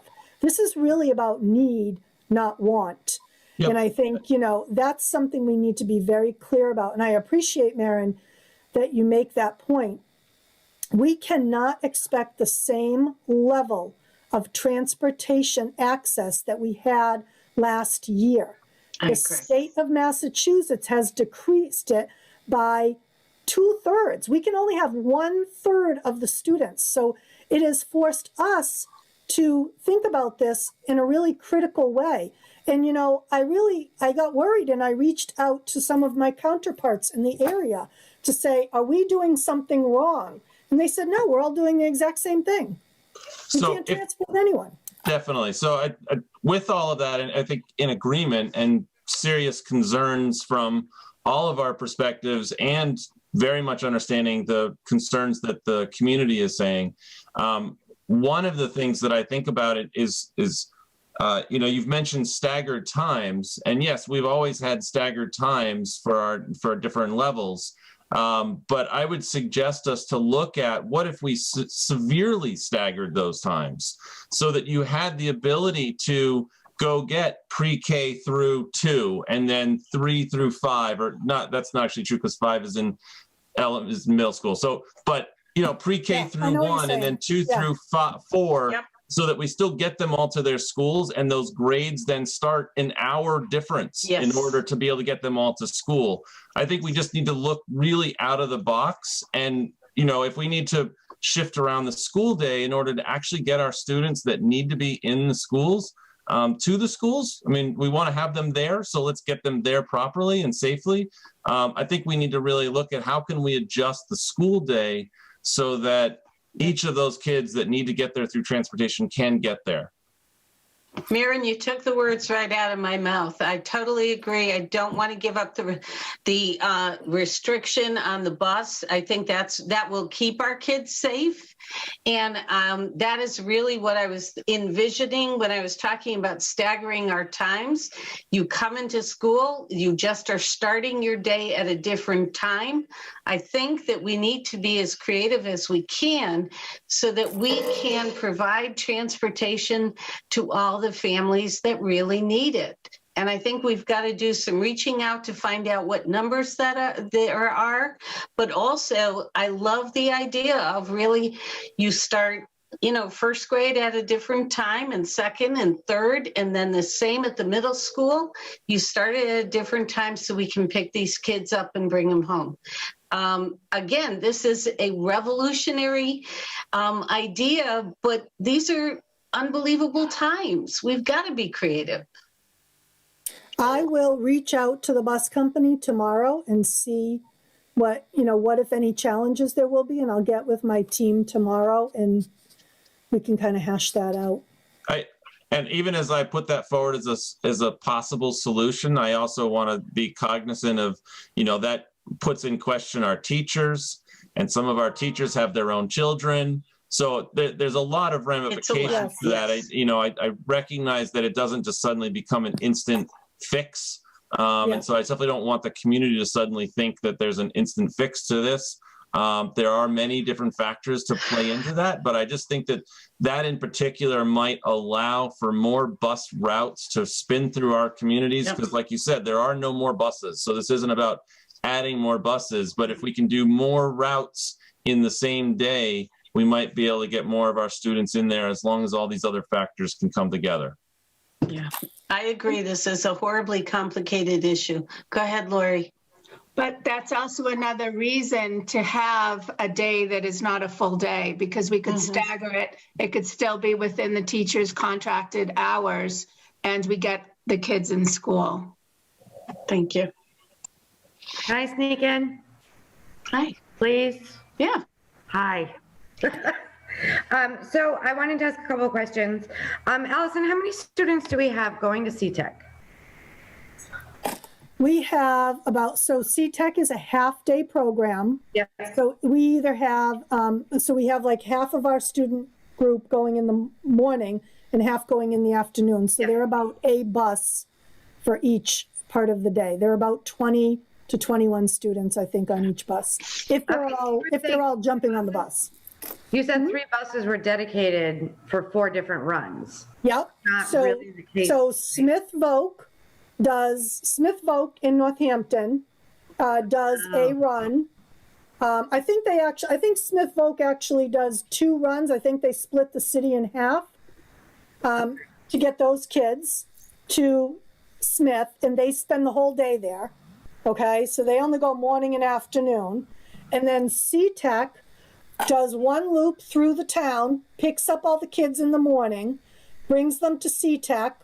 Then they come back to the high school midday, and then another bus goes out midday, goes through the town, because they can't do it the same bus time-wise, goes through town, picks up the afternoon kids and brings those kids to Ctech, and then brings them back home in the afternoon. Okay, so before, when the Ctech kids were going, they were going from EHS. They're actually being picked up at home now? That's what we did this year, because we were in remote. Okay. We were in remote, yeah. Right. And again, to speak to an equity issue, we made the decision at the beginning of the school year. We said, we got to get those kids. It's not their fault. They're not in school at the high school. So we made the decision. We had the bus available, so we went around and picked them up. Okay, so those 3 particular buses aren't available to our students that are in our school district in Easthampton. Like they're out of those. It depends on the timing of it. So at some point they maybe we could use a Smith bus depending on the timing of it once they did their morning run. Okay. Now, as far as the number of students on a bus, now is it based on spacing or is it based on like can 2 kids from the same family sit in the same seat? Yes, that is the exception to the rule. So yes. You can that adds 1 extra person to the bus and that's okay. Yes. Yes. Okay. I can't remember what the other question was. I didn't write it down. Sorry. I'm done. Thank you very much. You can come back, Shannon. Just chime in when we don't see you. If I could just chime in real quick. First, Shannon, you addressed a couple of things that were on my mind, so thank you. Second, I wonder if this would just be a good opportunity to ask maybe Megan to weigh in, because I know there's been research done specifically as it relates to COVID and traveling in vehicles, and I'd be curious to hear your thoughts in terms of the spacing of the current guidelines, and if the guidelines were to change, how that would sort of change your opinion of things. Yeah, so I have actually just read some research about this, indicating that you can actually get something like 20 to 40 air exchanges an hour on a bus if you have the windows down, multiple windows down. So that's a key component, ventilation, right? And so that means that you've checked off one of the things that's required. That doesn't mean you can safely go under that 6-foot distancing. So the seat spacing will apply. Yeah. I think what it means is that if you can be really strategic about what the bus route is. Yeah, right? but you gotta get families that need, if they have siblings that can be picked up, and so you can stack the bus. I can't get anything until you do Suzanne. Okay, we have somebody. You can't go. We have somebody unmuted again. Could you please mute yourself so that? Thank you. Go ahead, Megan. I didn't catch that last sentence. I didn't either. Yeah, so I was just saying, the other thing is being really strategic. Once you find out the people who are in need, stacking bus routes, even if it's not geographically the most logical route, if you can stack families where you can line kids up in those seats in the spacing, you might have some wonky bus routes that you wouldn't repeat in a normal typical year, but you might be able to get by and get some more kids on the bus. I love it. I just think we have to be as creative as possible. Yeah. Anybody else before we go on to another slide? We have some time to work this out, so that at least makes me happy. So pool testing, I know that was the source of a lot of emails we received this weekend. So I wanted to talk about that and let you know that I heard the will of the people, and so I applied to be in the pool testing pool yesterday, and I've already heard back from them as far as completing the application process today. So I want to backtrack a little bit and say that Easthampton went through all the required trainings back in January, and we looked at the program at that time. I spoke with the RNs in the district who went through all of the training. I went through a piece of the training, but they went through multiple webinars, and they felt their recommendation to me was not to take part in pool testing at the time. And they had a few reasons for doing that, and I can get into that. So I took their advice and decided that we would table it for now. And with the idea that there was a 6-week pilot starting, and we would wait and let some other schools that are already in session do it because they were going to be part of the pilot. There's one kind of, within a 30, 40-minute range of us that I know the superintendent. There's no one really nearby that I know of that's doing it. And I said, well, we'll let some others that are actually in school right now do the pool testing, and then we'll hear how it goes and what they learn from it. And then we'll decide if we want to engage once we come back in person. So that was the decision we made. I think that the educators felt differently about it, and I respect that. And it has been discussed at our COVID advisory committee meetings, which our RNs are part of. So it's not anything that's new to them. But so I did put in for it. There is for those that don't know, there is a 6-week pilot that the Department of Education is putting on. If we return on February 22nd, we would be able to take part in about 3 weeks of that pilot. So we would have an abbreviated time frame in which we could kind of see how things work. And then we can assess what we think of the program. So that will be a short, quick turnaround. But I think that, we'll also kind of reach out to other schools and see how they did for a longer period of time. I think the success of the program will depend on the number of people that participate in it. Because we really need, in order for pool testing, and Megan probably knows way more than I do, but in order for it to be successful, you need to have most people involved in it.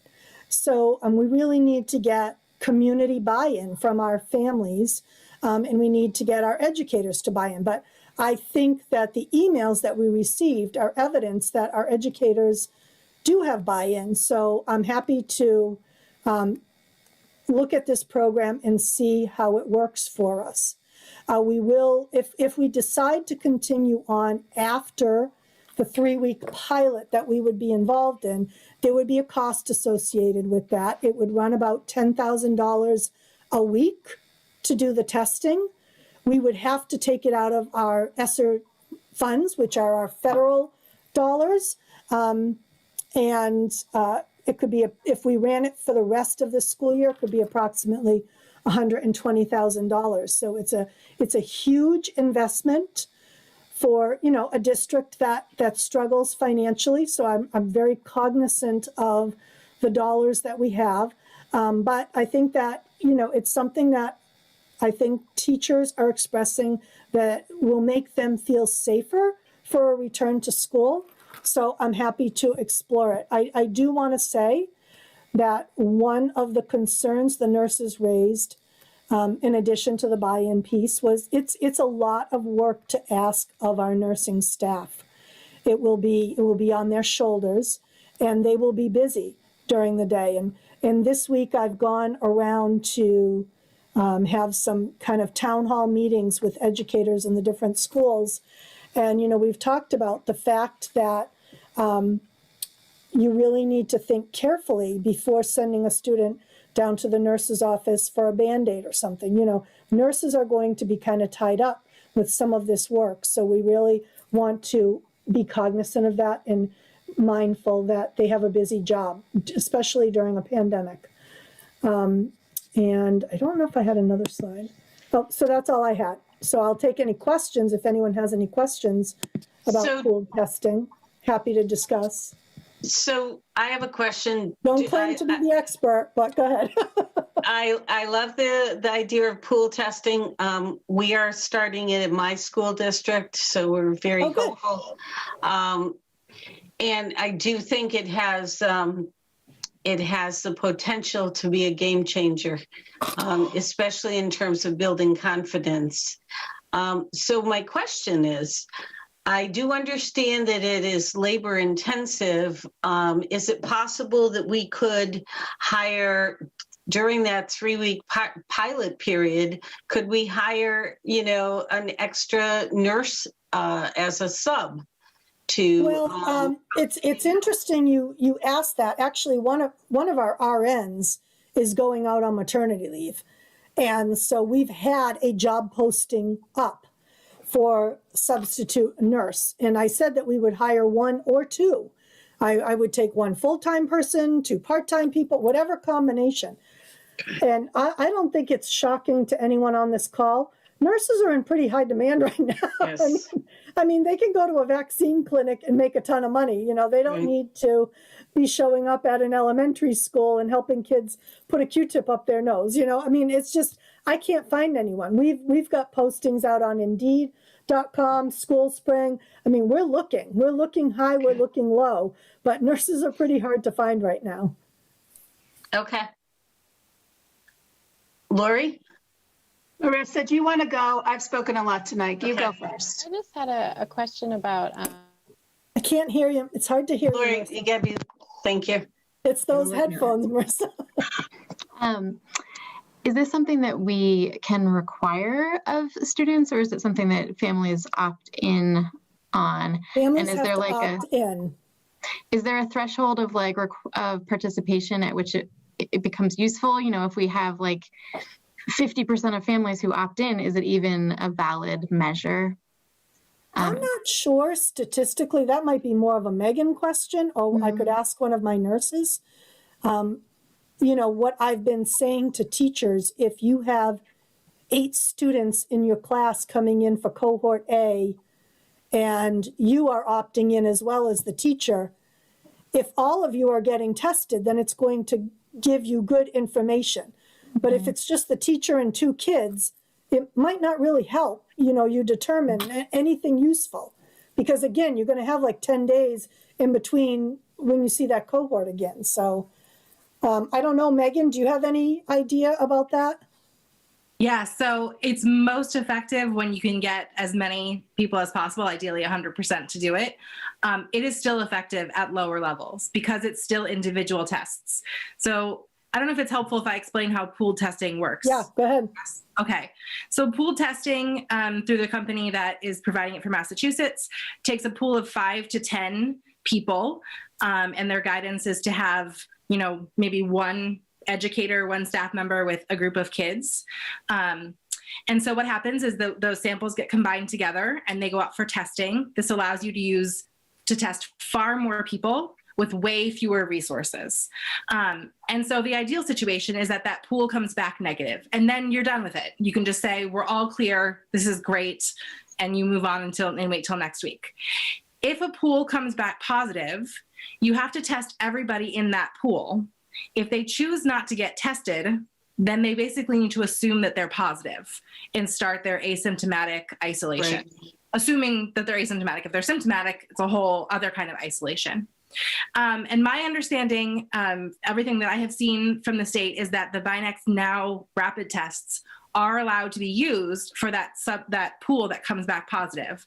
Yes. So it's sort of one-stop shop where if your pool comes back positive, you'll find out 24 to 48 hours that your pool is positive, and then everybody can get their individual rapid test. And it will make a big difference in terms of preventing spread. If there is a small cluster, it will contain it. And it probably, if we do have cases in the school, will not allow it, you know, will prevent it from going into multiple classrooms. Thank you. And just to reiterate what Megan said, and this was one of the mitigation factors we had several slides ago, we have the Binax Now rapid test in all of our schools in the district. So we are prepared to use that. We've gotten all the clearances for that. The other thing, I'm pretty sure that for the second graders and up, they'll be self-administering. I know it doesn't mean that it's no work at all for the RNs, but it helps a lot if you don't have to swab everything. Right. Most of the kids will be swabbing their own nose. Right. Lori? I would just like to ask for clarification on, I think you said it was ESSR federal funding. Is that the CARES Act funding? Is that the same thing or is that different? Could you please explain? We have 2 pools of money. CARES funding came to the schools last spring. We have not received another allocation of CARES funding, but we have received ESSER funding, and I forget what it stands for, but it's federal funding. And we received 1 allocation last spring, and we just received the allocation for our next round of ESSER funding, which we have to apply for, but it lasts for the next 2 years. I'm sure we'll use it up before then, but ESSER funding is from the federal government, and it's based on our Title I numbers. I'm just asking because I know that the CARES Act funding had ended in December and then was reinstated with actually more funding in January, if I'm correct. So I'm just wondering if we need the money, even with extra buses, with vans, if we've used most of our CARES funding already.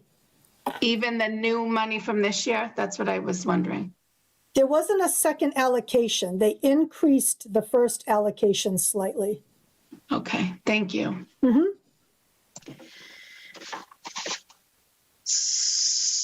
Shannon? I just had one more question. I did write it down and I just missed it. Remote learning centers. We talked about that a little bit. Is that going to be a full day, half day available to students on their opposite week? I'm just curious. The answer to your question is yes, to pretty much all. So it's a half-day program. I think, I'm not 100% sure at the elementary level. I think it's half-day program, and it would be opposite the week that they're in school. Okay. But at the high school, it is either you could go half-day or full day. Bill, am I getting that right? Yeah, so what we'll do is we'll offer a morning session and an afternoon session, and students can choose one, the other, or both. Okay, so like if their classes are in the afternoon, they can come in the morning so that they're at school all day. Correct. Yes. And just the high school, not Whitebrook. Or I'd have to confirm, Shannon. Bill's the only one that's really been talking about that, because he's been trying to really get these kids all set up. I don't, and Bill honestly had his remote learning center going last fall. Right. So he really had a model up and running kind of. I'd have to check with the middle school and the elementary. I'm not 100% sure. Okay, thank you. So I think I need a vote from you. I think I need a vote to begin the return to school process with the special populations on February 22nd. And then if I could get any kind of consensus around how rapidly you'd like the rest of the group to come back, that would help us kind of form our direction. So I don't believe, so this is my thinking, and you can tell me if I'm incorrect. I don't believe after you take this vote tonight to begin the return to school, I need to come back to you for another vote every time we want to add students.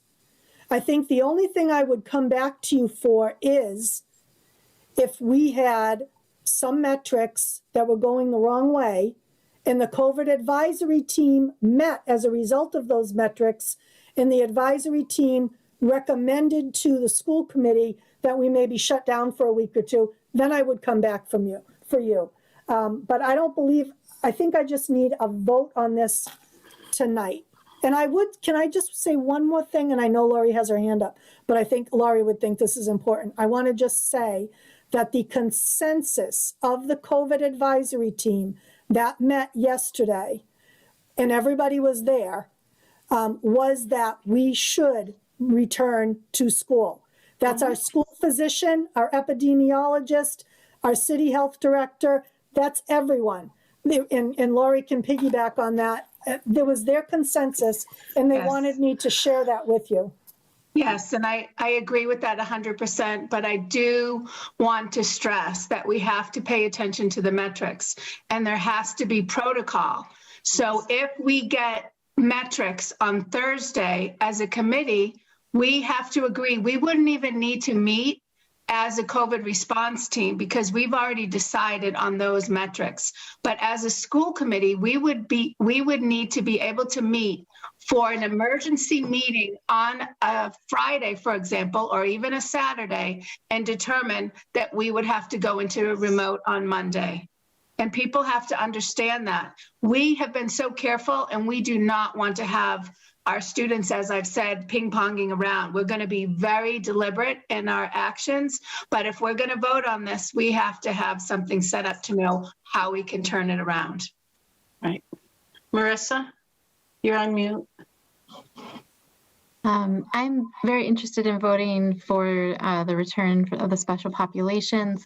I am hesitant about voting for the remainder of all of our populations without returning to this conversation about a more creative staggered opening structure that would allow us to offer transportation. I'm just a little afraid that if we give an approval to move forward and without ever having a chance to meet to have a new proposal to ensure that more kids can get on the bus. Okay, Megan, before we all start. Yeah, so if I may, I think specifically the request from the COVID response team was that the school committee votes on those metrics. So 35 per 100,000 for special populations, including K&1, and that the metric is 30 for everybody else, which I think addresses part of Marissa's concern. Not so, but a metric. Got it. Thank you. So first of all, thank you, Dr. LeClaire, and everybody who worked on this reopening plan. We are asking a lot of questions and we are taking jabs at it. It is not that I think that you did not do your best to think about all this. It's a very, very complicated issue. Every step we take forward complicates something else. So, I know I've asked a lot of questions and I have some things that I really want to push for. It is not that I think that good work has not been done. So I want to preface with that. I really want our kids back in, and I think that I like the idea of the 35 and the 30 as metric numbers. I do. I'm absolutely willing to have emergency meetings when, we've done that in my district. We've met on a Saturday. It's an emergency meeting. You don't have to wait for the 2 days to post. You just have it and you figure where you go from there. So I'm absolutely ready to move on a dime, should things change. And I am, before I even talk about this, I am really imploring Easthampton families to be safe. There are districts that have been able to go in hybrid and special pops and then had to shut down because families did not behave as they should and did a lot of visiting, and the numbers climbed and it smashed everything down. So we are really working to get in and to stay in for the rest of the year. And that really takes commitment from everybody in the city. So I'm really begging people, if you really want your kids in, we really need you all to behave and to stay safe. So a couple of things really quickly, and I don't know how we do it. I'm okay with the 35 and the 30, and I don't want to take up all the time. I love the idea of getting pre-K, K1, special pops and remote learning in on the 22nd. We do have a meeting on the 23rd. My feeling, though, is that we need to speed up the schedule after that of getting the other grades in. I can only share what we did in my district. We did bring kids in a grade at a time, but it really only took one day. So you bring them in on that day, you bring grade 2 in on that day, and you take them through the building, and not a lot of learning's going on because they're going to learn on that day. This is how you stay 6 feet apart. This is where you're going to sit. This is how you're going to wash your hands. And you take them through that protocol, and then they go home. The next day you do 3rd grade, and 2nd grade is now settled in, and you build. I just think that we can do it a little faster. And I'm really hoping that we don't have those buildings empty. You've got that high school, you've got that middle school. Let's get the grades in one day at a time, teach them how to behave, because it is a behaving thing. And I don't mean that like they're all going to misbehave. It is, you have to know how to operate, and the teachers will need to talk the kids through it. But I've seen it really only take one day and then a lot of reinforcement. And it's been a long time since these kids have been in. We would have opened up earlier had our buildings been able to be used. And I hope the public understands that. We couldn't use the buildings. We can now. We have them all set up. And now we really do need to get those kids in. So I would like some sort of plan to get them in faster. And again, my personal belief is one day of training per grade would work. I've seen it happen. And then I really want some creative staggering. I don't know what to do. I really don't. Whether we do a survey and we reach out to families, but we really need to work on how we're going to get the kids that need a ride in to get in. So that's me. Lori? I agree with everything you said, Cindy, but I do want to stress that many people are concerned that we are bringing special populations in the day after February break. And I have to tell the community, it is up to you. If you want to see everyone come back, it is totally up to you to not be traveling in February, because if our numbers go up, we're going to just close the schools again. I'm going to just say it just like that, because you are going to determine how we can educate our children remotely or in hybrid. And it goes the same with opening up restaurants more as well. If you're all going to be sitting en masse, eating and drinking, then the numbers are going to go up. And we're going to be paying close attention. And as I just said, we will close on a dime. Yeah. Dr. LeClaire? I want to be clear. I think we can make anything that you've expressed happen, but I think for the sake of, I'll start with the families, our staff, and our administrators. We need more than 2 weeks to really do this well. And what I mean to say by that is, if you vote tonight only to bring back the special populations on February 22nd, and you don't consider the next group, what's going to happen next, our administrators really struggle to get everything prepared. If you're waiting until February 23rd to decide the order and the sequence and the stagger, then it's a madhouse for our administrators. I think that really you need to vote to return to school in your language that you're saying, and make the options that you want. It's up to you. You need to be telling me that I need to work on the staggering of the buses. That's not anything that you need to be contemplating as far as your oversight on the school committee. You need to direct me and my administrators, but in order to do that, we need some time. You know, as you've heard tonight, Mr. Evans gave a perfect example. You know, he really is waiting for you to say, yes, this is a go, before he goes the next step with families, because we've had so many, we've put out information before and then we've kind of had to pull back. And so we don't want to give people false hope, and I think it's really important that we're clear and we're moving forward. So, I agree. you know, I just want to advocate for the families that need to plan, for Yes. my educators that need to plan and figure out when their first day in school is. You know, we need to get training for them. They need to get their classrooms, you know, all I set up. totally agree. I totally agree. And Thank you. even the idea that I threw out about, you know, you train first grade on this day and second grade on this day, everybody needs to know what the picture is and have it mapped out. So I totally agree that you need to go ahead tonight on what we're going to do. Absolutely. Jonathan? So just a couple of thoughts.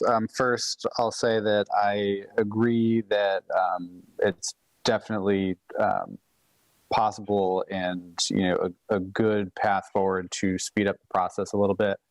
What I'm thinking about as we talk about this sort of day-to-day process, keeping in mind that we're doing a 1 week on, 1 week off model, I'm just thinking of the students who are coming in towards the end of that week and sort of getting the first day on, say, like a Thursday or Friday, and then turning around and having to go back home theoretically for the following week.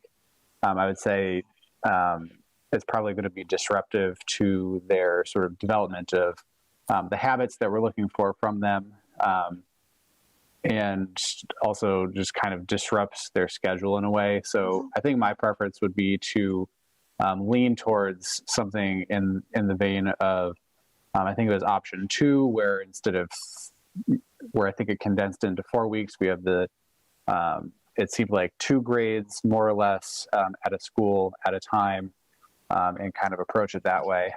So I just wanted to sort of state my position. I do have a quick question regarding the metrics and the use of them as we talk about emergency meetings and whatnot, but also not wanting to just flip switches on and off. So I guess I'm looking for some clarification as to how those metrics will be used. Say we find out that we go above that 35 figure, is that going to halt sort of the process, and does that require any sort of action from us? Or is the point of the metric so that we know that's going to happen and we don't need to react to it? Megan, can you address that? Can she? Dr. LeClaire, can Megan address that? Yeah, could I just say something and then Megan can build on it? You know, to my way of thinking, the COVID Advisory Committee, when they get together every week, they review multiple sources of data. And I would say that if the metric does climb above 30 or 35, whatever phase we're in, that it would be a triggering point to go to the committee and try to find out why. What are the nuances that we need to know about? And what other data is out there that we need to examine that might impact how we weigh a decision about making a recommendation to the school committee? I have said to the educators in the district that, you know, we are thoughtful in considering a lot of different data points. And so, Megan, I don't know if you want to correct me on that or if you want to build on that at all. I think the only thing I would add is that it would not be a surprise that we're approaching 30 or 35, whichever particular population we're talking about. And so this group would have the weekly updates, and you would know which direction we're heading. And we would have the weekly COVID advisory meetings as well. So it would not be a surprise, and we probably would have some idea of what's happening.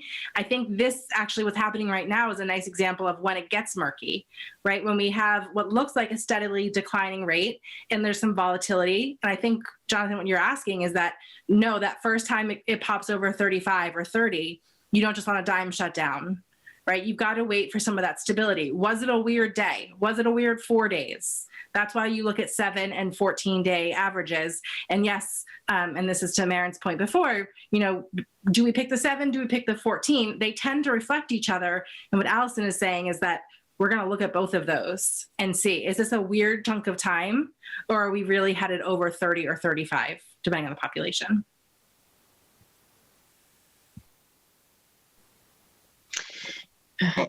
I think I'm having some Zoom fatigue today, so I'm not communicating very clearly. But I certainly understand that you would want the directive that the goal is to open for the full populations on March 8th, and that would make a lot of sense.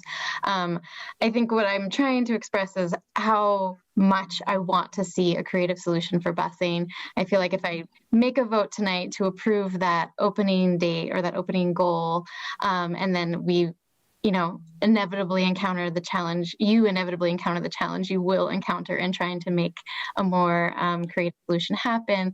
And then we kind of revert back to the default of no busing for our older students. I would feel like that wasn't a reflection of the intention of my vote. So I guess that's maybe what I meant. I get it. Yeah. Cool. I have to agree with Marissa here in that we have to be really clear, but I think that we need to make that decision tonight, not just about the metrics, but also about how we're going to move forward after the 22nd. And the reason I'm saying that is because, Allison, that gives you a full month to work out the details of the busing. And the more time, the more solutions. But one of the things that I wanted to suggest was, looking at March 8th for, can we go with cohort A and then the following week go cohort B? And so that, bits and, I don't know. But like if we're going to do grades, X, Y, Z on the 8th, can we do grades X, Y, Z on the 15th and kind of get everybody in by the 15th? I agree. Or at least, okay, we have a meeting next week. We have a meeting, I think, again before that, don't we? Yes, we have a meeting on the 23rd. Yeah, and then we have another meeting the beginning of March, right? March 12th, I think. Oh, is it really that late? I think it's the 12th. Maybe I'm wrong. 16th?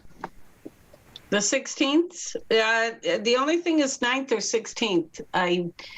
It's got to be the 16th. Oh, it's got to be the 9th then. Yeah.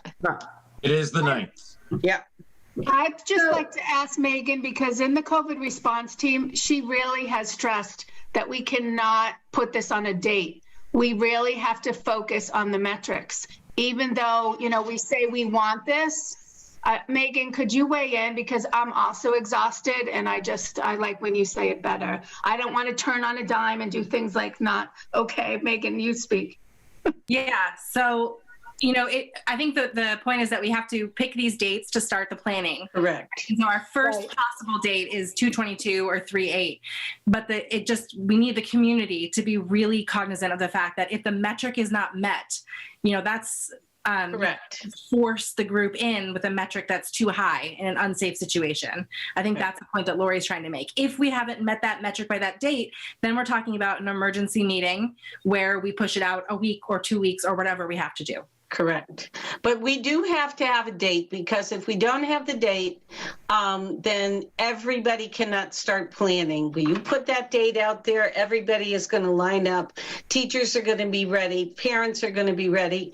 And yes, there are disappointments. There have been disappointments in my district.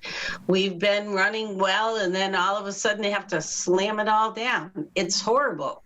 But I think without a date, we won't plan correctly and we won't be ready. So I think March 8th for everybody else. And I like the ideas, figure it out. But I love the idea of, the 8th and the 15th, get them in. I just don't want to have a long period of time where our families are just hoping to get the kids in and they're just waiting and waiting. 8 weeks is way too long. 6 to me is way too long.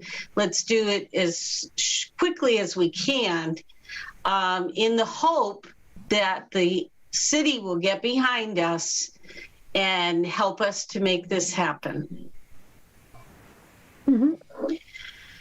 So, what so I'm thinking. Can you make a motion? Yes. Can someone make a motion on the metrics? Yes. And maybe we can get that out of the way? I'm thinking like 3 things. So let's start with the metrics. Does someone want to make a motion? Lori? So I make a motion to bring back special populations. Is it February 23rd? Is that the date? 22nd. 22nd, sorry. February 22nd, if we meet the metric of 35 per 100,000. But it's not just special pops. Well, special pops meaning our special needs, our ESL, and our pre-K through 2. One. Sorry, 1. I told you I was too tired to do this. That's okay. We're all tired. We'll get there. Okay, so we have a motion to begin on February. And remote learning centers. Right. Yes, Sorry. I love them. Lori Garcia. Yeah. I'm gonna rephrase it. Make sure that we said it right. If the metrics remain 35, we will open on February 22nd for pre-K, K, and first grade special pops at our remote learning centers. I second. Okay. Any other discussion? All right, let's take a vote. Shannon?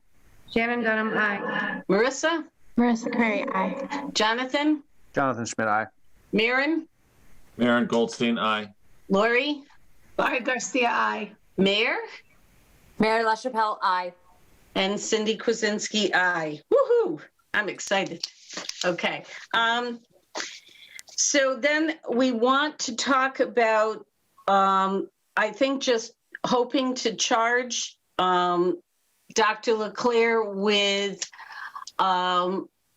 figuring out how to get the next group in. So we're looking 2 through 12, and we're No sooner than March 8th. Yeah, And- no sooner than, put that in there. Yeah, and maybe do we want to talk about, before we do a motion, I like Shannon's idea of the 8th 1 week, the 15th the other. Again, I'll make the schedule work if you want me to. If you just tell me you want me to get all the grades in 2 weeks, I'll figure it out. Is that how we want to leave it? So just March 8th? I like it. I will make another motion that we get the rest of our grades in if the metrics are consistent at 30 per 100,000. Yes. Okay. Yes. On March 8th, right? On March 8th. No sooner than March 8th, but to get them all back as quickly as possible and have the busing to do it for the students that need it. Can I add that in? Maybe we should do busing separately? Neediest. I said neediest. I did. I said needy. Okay. All right. Any other discussion? Somebody has to second. Can we clarify? I thought Go ahead. Jonathan did. Okay, I did well, not, no. we've got some discussion. We've got Jonathan and Maren. Go ahead, Maren. Go ahead, Jonathan. You can, I just wanted to, my discussion was I just wanted to clarify, like Cindy, last time you reread what you understood the motion to be, and I just wanted to take a moment to clarify it. So if you have discussion, Maren, I welcome it. Go for it. Go for that clarification. Okay. So the clarification is the metric is consistently below 30, no sooner than March 8th. All remaining grades within the span of 2 weeks is what we're saying. So my question was in relation to the idea of doing the 1 week and then the next week. Were we saying cohort A of one group of grades and then cohort A of the second group of grades? Allison said she'd figure out the schedule. Right. She's going to figure it out. We're just with the administrators and see what will work best. Yep. Yeah. And also talk with the bus company. Yeah. So I guess, my feeling is, I appreciated that you were looking at the grades that were going to have either benefit the most by coming back, or, we're going to face the greatest challenge to transition into what's essentially a new school. And I continue to feel good about supporting those grades first if it turns out, there needs to be some sort of flexibility there. So if you can do it all in 2 weeks, more power to you. If you can't, I just want to say, I think focusing on the grades as you sort of presented them in option 2 was a good way of looking at it. And I just wanted to sort of put that out there as a part of our discussion. I do believe that in a 2-week period, you can bring the rest of those grades in. So how do we want to phrase this? Do we want to rephrase? Were we saying as quickly as possible? Is that the way that we were phrasing it? That's what Lori said. Yeah. Giving priority to grades as laid out in option 2, if necessary.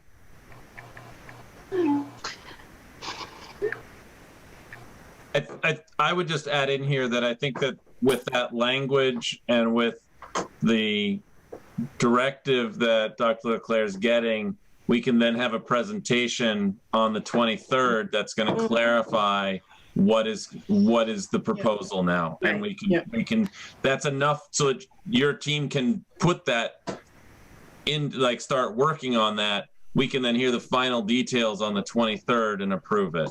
Yeah. Good. Okay. If that's the motion on the table, I'll second that motion. Okay. Sue, I hope you got that motion, because we kind of keep adding little bits and pieces. Is it okay? She smiled. All right. So if there's no more discussion, let's go on that one. Shannon? Shannon Dunham, aye. Marissa? Marissa Crary, aye. Jonathan? Jonathan Schmidt, aye. Lori? Lori Garcia, aye. Maren? Aaron Goldstein, aye. Mayor? Mayor LaChapelle, aye. Cindy Kuzensky, aye. Excellent. And then the only thing I'm really concerned about is I'm just begging you to be really super creative. And I'm hoping that on the 23rd, you can come back with some really cool ideas for how we can reach out to the families that really need that transportation piece.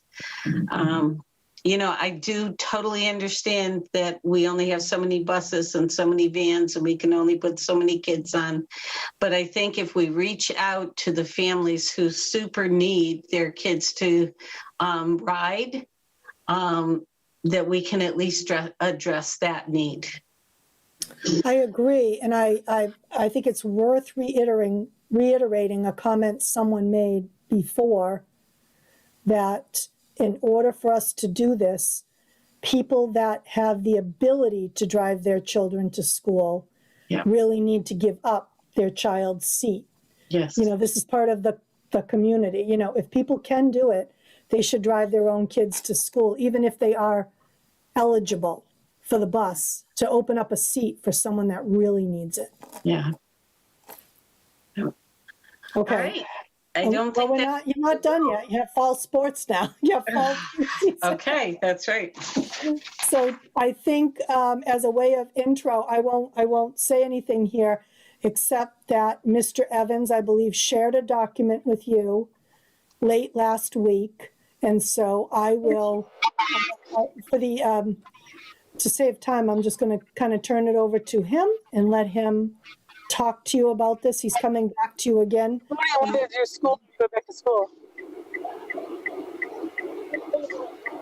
He's somewhat not muted. You got to mute. Thank you. Okay. So I am very much hoping that you received a 4-page document from her, a 6-page or really, really long document. Great, thank you, Jonathan. So really 4 things that we're asking the school committee to consider this evening. They're outlined at the top of the document, but I'll just read through those 4 items. and just explain for the people in the meeting what the rest of the document is. I won't go through the rest of it. I'll just explain what it is. But the 4 things we're asking for, 1 is to allow the cheer team to practice during the fall 2 season and possibly, depending on other decisions, engage in sideline cheerleading. 2, to allow the hockey team to continue practicing through the fall 2 season, including practicing on ice 1 time a week in an ice arena. 3, to allow the basketball teams, boys and girls, JV and varsity, to compete during the fall 2 season. And 4, to allow the football team to compete during the fall 2 season. And just to clarify, fall 2 runs March 1 through April 22nd or 3rd. Brian can fill me in, can correct me there. The rest of the document that was submitted was an outline of the various safety precautions that are required through MIAA and that we are taking. So I hope you've had time to go through that and see all of that. And I would allow Brian and myself to be able to answer any questions you may have about any of those particular points. One quick question I had just right off the bat. I noticed in the document it listed a number of schools that participated in competitive basketball without any incidents of transmission. And I'm just curious if there's information about schools that participated that did have incidents of transmission. Brian, you want to speak to that data? Yeah, so the schools have had cases of COVID, but nothing's been transmitted from teammate to teammate or opponent to opponent. So I put that out to all the athletic directors and all responded that they've had no transmission. So there's no all these schools didn't. There's no another side of it where all these schools did. No, it was all, those are all the teams that are participating responded and said that there had been no transmission from either teammate to teammate or from one team to another. So there weren't any. But there have not been a lot of schools playing basketball, correct?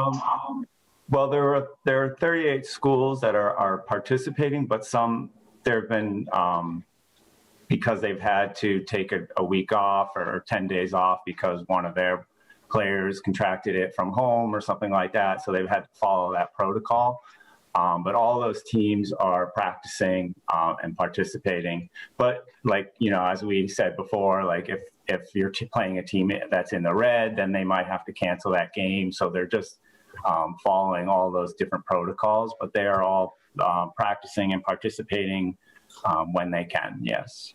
So it's about, between you consider the boys, girls, varsity and JV, we're looking at about 140 games that have been played in the Western Mass area. Okay. Lori? One of my greatest concerns this whole time has been to get our students back in the classroom in a safe way. And I understand, I've said it many times, the benefits of playing sports and how it helps the social emotional health. But not only have I heard from my own students in my teaching district, but I've also read that there are many athletes, especially hockey players now, who have decided to stay in a cohort C. They've decided to stay home because their main goal has been to play sports and their academics have taken a back seat. I had one of my students actually tell me in December when they were practicing together, they had to go into quarantine for 2 weeks because of somebody that was there whose parent had COVID. And these are facts, these are statistics that everyone needs to know. And I know how eager they want to play, but as a school committee member and as an educator, I want to see them in the classroom. And I don't want to see students opting to stay home and not be in the classroom so they can play sports. Anybody else? I'm looking for the write-up. That's what I'm scrolling through. I second Lori's concern. So I was just trying to scroll through again. When are you talking about starting this season? Fall 2 starts March 1st. That would be when practices would start. And then the season, the actual games would start 10 days after that. Okay. Potentially. And just to, I know that most of the fall sports were outdoors except for volleyball, but we did have a fall season while we were remote. Right, but we're talking about indoor sports. We're talking about basketball indoors against other teams. And you're talking about actual games where you're up close. I just have to say, I agree with Lori. I want to get kids back in the building, and they need to be educated in a way that is more suitable to learning. And so that is in person if we can. And that is my highest priority. As far as being able to chit chat with friends, you do that when you're in school. You see each other in school. Yes, you're socially distant, but you were able to see and interact with your classmates. To me, that is the crucial part of this plan. I am really nervous about getting our kids in the building, and the idea of throwing sports right into that, even before we get, I'm okay with practice as we had set them up. We had approved practices like for basketball. But if you're talking about games starting, I would really hate to open up school and shut it right down again because of sports. That is my worry. And I'm not saying that we shouldn't be able to have some sports, but I'm not sure that timeline is logical for us trying to get our kids in the building. I would only add to that, Cindy, that there is some imperative to start with the rest of the teams in the league. So if we vote to have sports during fall 2, that everybody starts on March 1 to make it an even playing field. And again, we'd have, according to the timeline, again, if all the metrics work out and everything is fine, we'd have students in the building before games were actually played. We are doing, skills and drills now for basketball and off ice for hockey.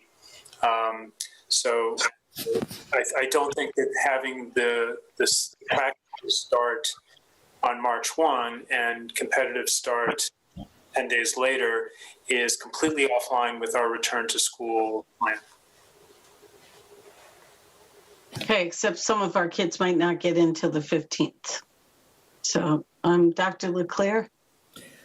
I just want to weigh in and just remind everyone, because we talk about it so much all the time in the district, we have many mitigation strategies in place. And if we are practicing those mitigation strategies, if we refer to the Harvard Global Pandemic document, it says that if we are using mitigation strategies and they are proving effective, meaning that the spread within the schools or within the sports is no greater than in the community, then we should consider opening to a wider degree. Now, people may or may not agree with that, but I would remind people that restaurants are opening, health clubs are opening, all of these other places are opening without restrictions. And what we're advocating for is an opportunity for these students to participate in an activity in which we have a whole list, and you saw the list of mitigation strategies in place. And I think Brian probably shared more through the MIAA. Are they going to probably prevent every disease? No, but in some ways, I would rather have these students in our site under the supervision of adults that are ensuring they are taking proper precautions. We don't need to do the spectator thing like we did in the fall. We didn't do the spectators. We can alleviate all of that.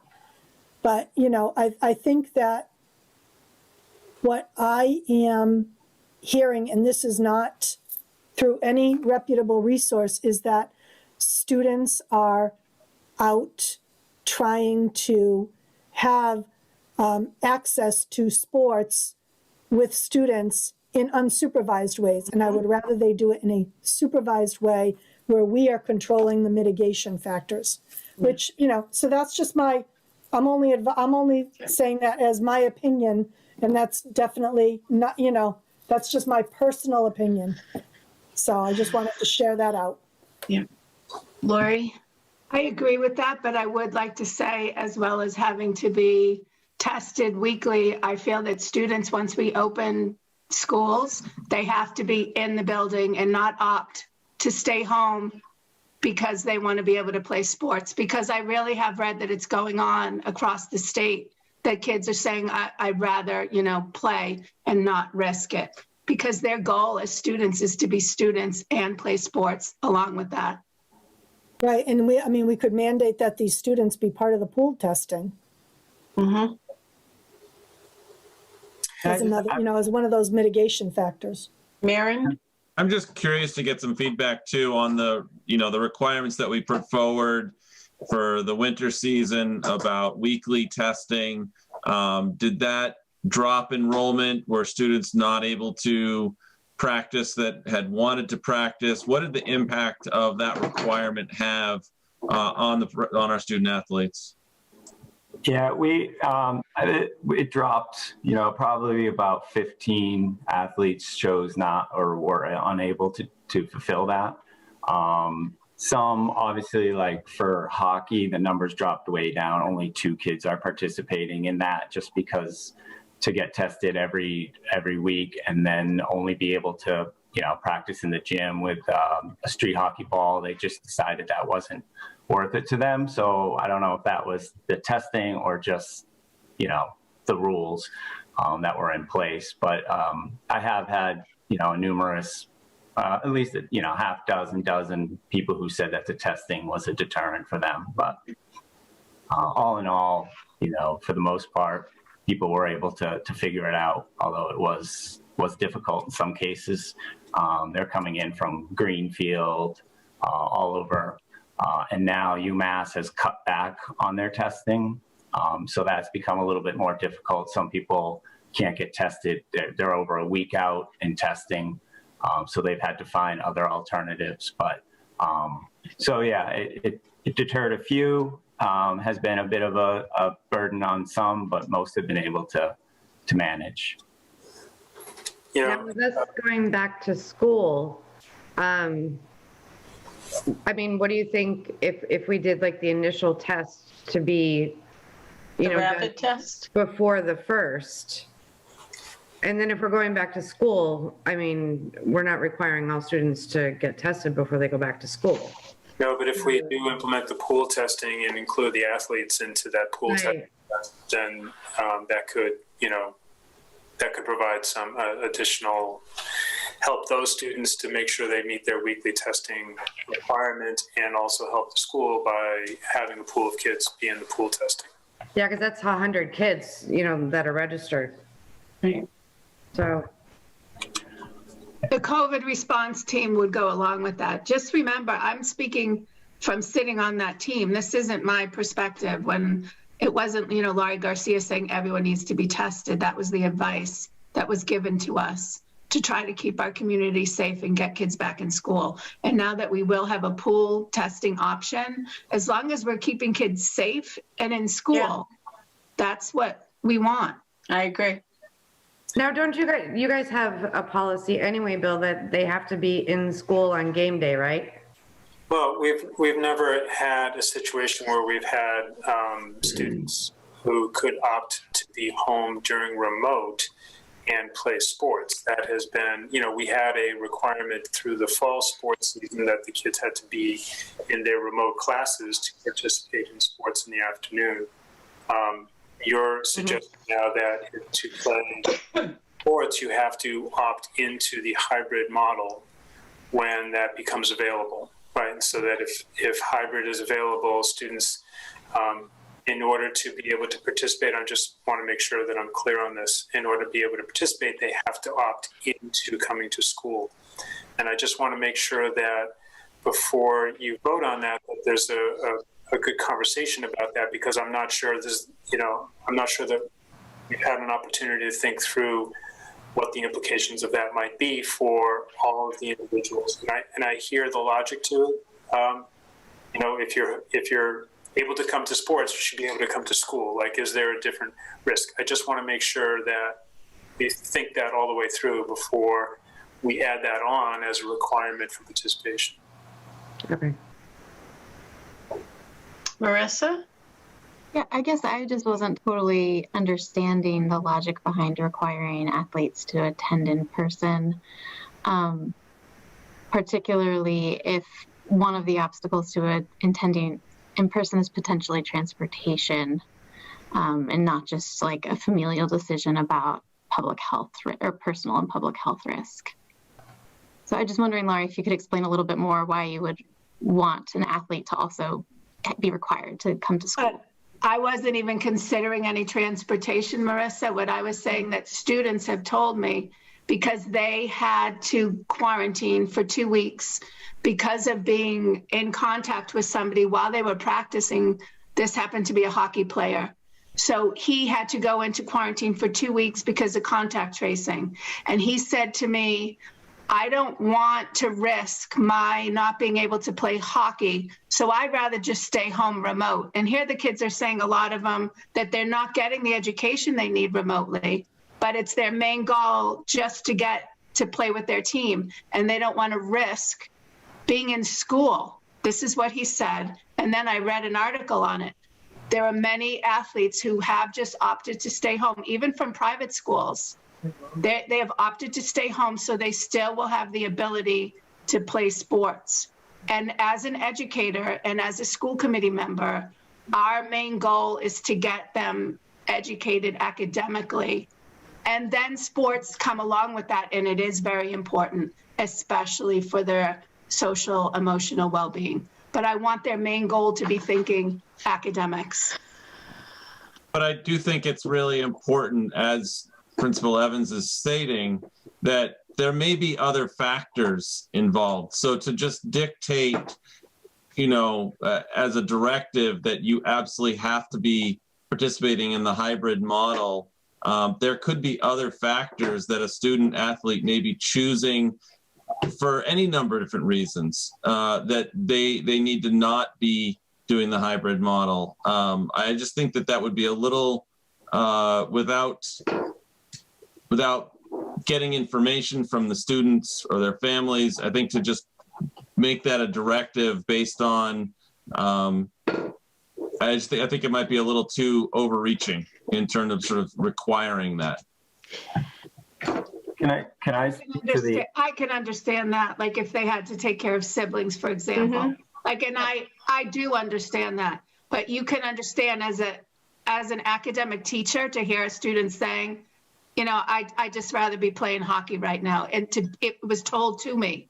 So that's my concern, Maren, but I understand. I don't want to make it overreaching. I just want students to realize that we're doing all we can to get them back into the classroom, and their main goal shouldn't be getting to the rink with their fellow players. Brian wanted to say something. Yeah. As far as the academic component, I've coached basketball for 25 years at the high school, and now I'm the athletic director. And we've always held our athletes to a higher standard beyond what every other student is required to do. So that they would choose to stay home, I find that you've heard it, so I'm not going to say that's not true. But, I would find that hard for our athletes to make that decision. But even if they did stay home and were going remote, they would be held to that same high standard. So we would be checking their grades, coaches would be checking their grades, we would be checking in with their teachers, all those things that we've had in place for years. So even though if they did choose to be remote, they still would be held to that high standard. Yeah. I'm sorry, can I just bounce on Brian? One thing that I found very helpful when we are teaching in person, and not all coaches do it, at least in the districts where I've taught, is when there is a weekly check-in with a teacher for each athlete. It's not just based on quarterly grades or midterms, but every week the teachers have to let the coaches know. And I think then I would agree that if I know that students are doing their work remotely and are totally engaged as they possibly can be, and not just waiting for the grades at the end of the quarter, then I'd be more apt to say, okay, like I understand the other mitigating circumstances, but it really makes a difference when coaches hold students accountable. So what we put into play, normally for me, I would contact all teachers with a list of players. And then we talked about putting into place where each coach will have access, or at least the varsity coach will have access to all the players' Power School, so that they can check grades consistently and check in with the players on a weekly basis. So through that, you can check on assignments, what assignments they're missing and things like that. We do peer tutoring where athletes, if they're struggling, after practice, they will get peer tutored, which right now is a little bit difficult, obviously, but that's in the past. So we have a lot of things in place to ensure that academic success. Yeah. I feel a little bit better given that we are going to do the pool testing. So if we have everybody tested before they start to practice, and then we're able to do this pool testing, I do think I would want the players to do the pool testing, not opt out. But again, for me, basketball is the biggest concern that I have, because my daughter played basketball all the way through college, and it's a bump into each other right in your face kind of sport. And it's great, but that's my biggest concern. So the pool testing makes a big deal. Yeah, go ahead, Bill. I'm sorry to interrupt, Cindy. The data is encouraging, from what we've seen from the teams that are competing. And we've all seen pictures in the papers of kids playing basketball with masks on. Yeah. So I hear what you're saying. Having played basketball for years, it is a close to each other sport, but it seems to be working with the mitigation factors in place. Yeah. And really the reality is if you have a problem, you just have to close it down. So again, part of this is it's on our community to say, I want to be in and I want to play. You can't say, I want to be in school and I want to play, and then just take a lot of risks, because that's going to shut us down no matter where we go. So the pool testing makes a big difference for me. And the fact that we have spring coming, that makes, you can do a lot of things outdoors. So, anybody? Are we going to approve them one at a time, the whole package? I'll just sort of weigh in as well that I think the pool testing is absolutely a critical point here, and that requiring that they be a part of that would definitely be necessary for me to even consider the thought. Obviously, football is outside, but football is very much also a contact sport. Very much in your face. And the thing that I kind of keep coming back to in my mind, and that I'm just going to put out there, is it is clearly the guidance that we have to remain distanced from each other, and we're specifically putting people in a position where they are not going to be. I continue to come back to this idea of being consistent with the standards to which we hold ourselves. And I guess that's just a point that I'm kind of struggling to kind of overcome in my own mind as I listen to you folks talk. I just have ask a clarifying question. So the pool testing for athletes and participating, is that in addition to or instead of a weekly COVID test? Instead of, it would take the place, because once you get the results, if there's a positive, they get a Binax Rapid Now test on site at our school. Okay. And that meets like MIAA requirements or like athletic requirements outside of what we have? They're just ours. They're your requirements. The MIAA doesn't have testing requirements. No. Okay. These were requirements, Mayor, that we had discussed in the COVID response team as like the only way to be able to bring athletes together this past winter. So this is I agree. I'm not disagreeing. I just am trying to kind of think about a couple of different things. This is in addition to the requirements or the baseline guidance from MIAA, which every school is following. Okay, that was my excellent. Okay, that's where I was getting lost. All right, thank you. But to take that step just one step further in terms of testing, I mean, and what a number of people are saying is that I'm hearing people are feeling relatively okay with this concept. You just froze, Maren. So hold on. You might want to log out and get back because we can't hear you. Turn off the camera and turn it back on, maybe? Yeah. Wow, it was something probably really profound, too. Okay. My goodness, this is what happens to my students. Yeah. You are completely frozen, Maren. So that's when I tell another student, text him or her. See what's going on. I'll text him. Okay. Technology is wonderful when it is perfect. And he's gone. When it's not. Did anyone else have any comments while we're waiting? I mean, I'm just kind of thinking out loud here. I liked what you said, Jonathan, about kind of consistency. I think it felt easier for me to vote in approval of sports when we were in the phase of the year where there was really no chance of us opening our schools anyway. And so I felt like it was a choice that those families, those students were making that didn't quite have direct implications for our school community. It was sort of separate.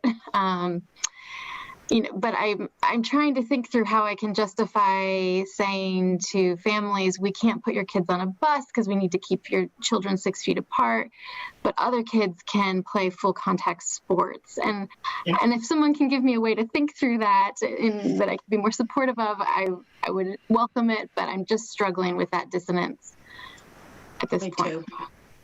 I mean, can I just some of the facts and the statistics, and I certainly understand, your point there, but there have been, there's 114 teams competing right now in Western Mass, JV, varsity, boys, girls. There've been, well over 1,000 participants for a month now, and there hasn't been a single case of it being transmitted from athlete to athlete. So I think, statistically speaking, those are pretty strong numbers. It kind of bodes well for the fact that we could, with all these safety precautions that we have and everything that we've been doing, we did it through the fall. We've been doing it in the winter. We've been able to keep our athletes safe.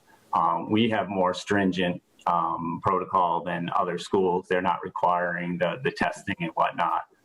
And still, they have not seen an increase in cases through athletics. But they have had to shut down, open up, shut down, open up consistently. Right. So to me, that just shows that it works, that the protocols work, because if we have a case, we shut down. Other schools have shut down, and in that time, it wasn't transmitted to other athletes who are on their team. So to me, that just proves that the protocols are working.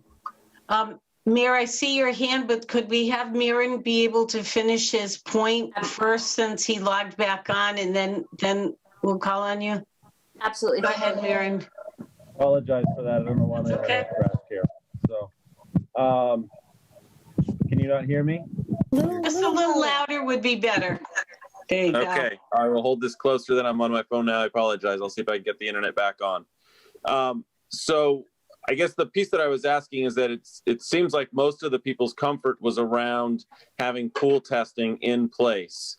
And I did not feel like that we had required that going forward. We're looking at that to be a part of the 3-week pilot, but I did not feel like we had finalized or voted on to agree to pool testing for the entire rest of the school year. So I just wanted to raise that as a concern. If other people are sort of saying, I agree to this, but only if their pool testing is happening. Right. Good point. Mayor, and then Lori. Yeah, so I have a couple of thoughts. I guess the point that the AD made about the protocols working, like for athletes in other places, I hear you. What red flags me there is one, because of athletics, it leads to incontinuity of an educational program because you have to shut down and you have to open again. I also would worry about the risk that the athletes are taking by playing, even with mitigative factors, on the rest of the student population who is choosing is choosing in person but not competing. I also would, on the other side of this or whatnot, and to Marissa's point or trying to rectify, I mean, what comes up for me between, transportation and not being able to provide it and talking about in-person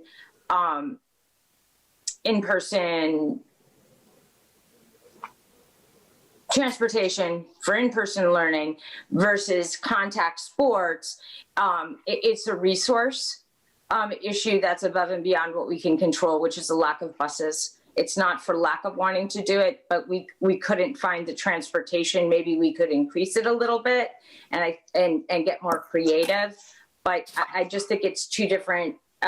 It's just a resource problem, and it's not about like. If it wasn't resources, my prioritization would be get every kid a bus. But if there are no buses to be found, let's stretch what we have. And I separate that out from contact sports or the vote we're being asked to take right now. And then that also said, and again, I got a lot of feelings about student athletes and just how a system is set up for inequity around that. We have kids not coming to school and not participating. And I feel we're at this point where if we can bring them back and the carrot is sports, then we need to get every kid back into school or engaged in curriculum that we possibly can. And for me, that weighs, that gives this weight.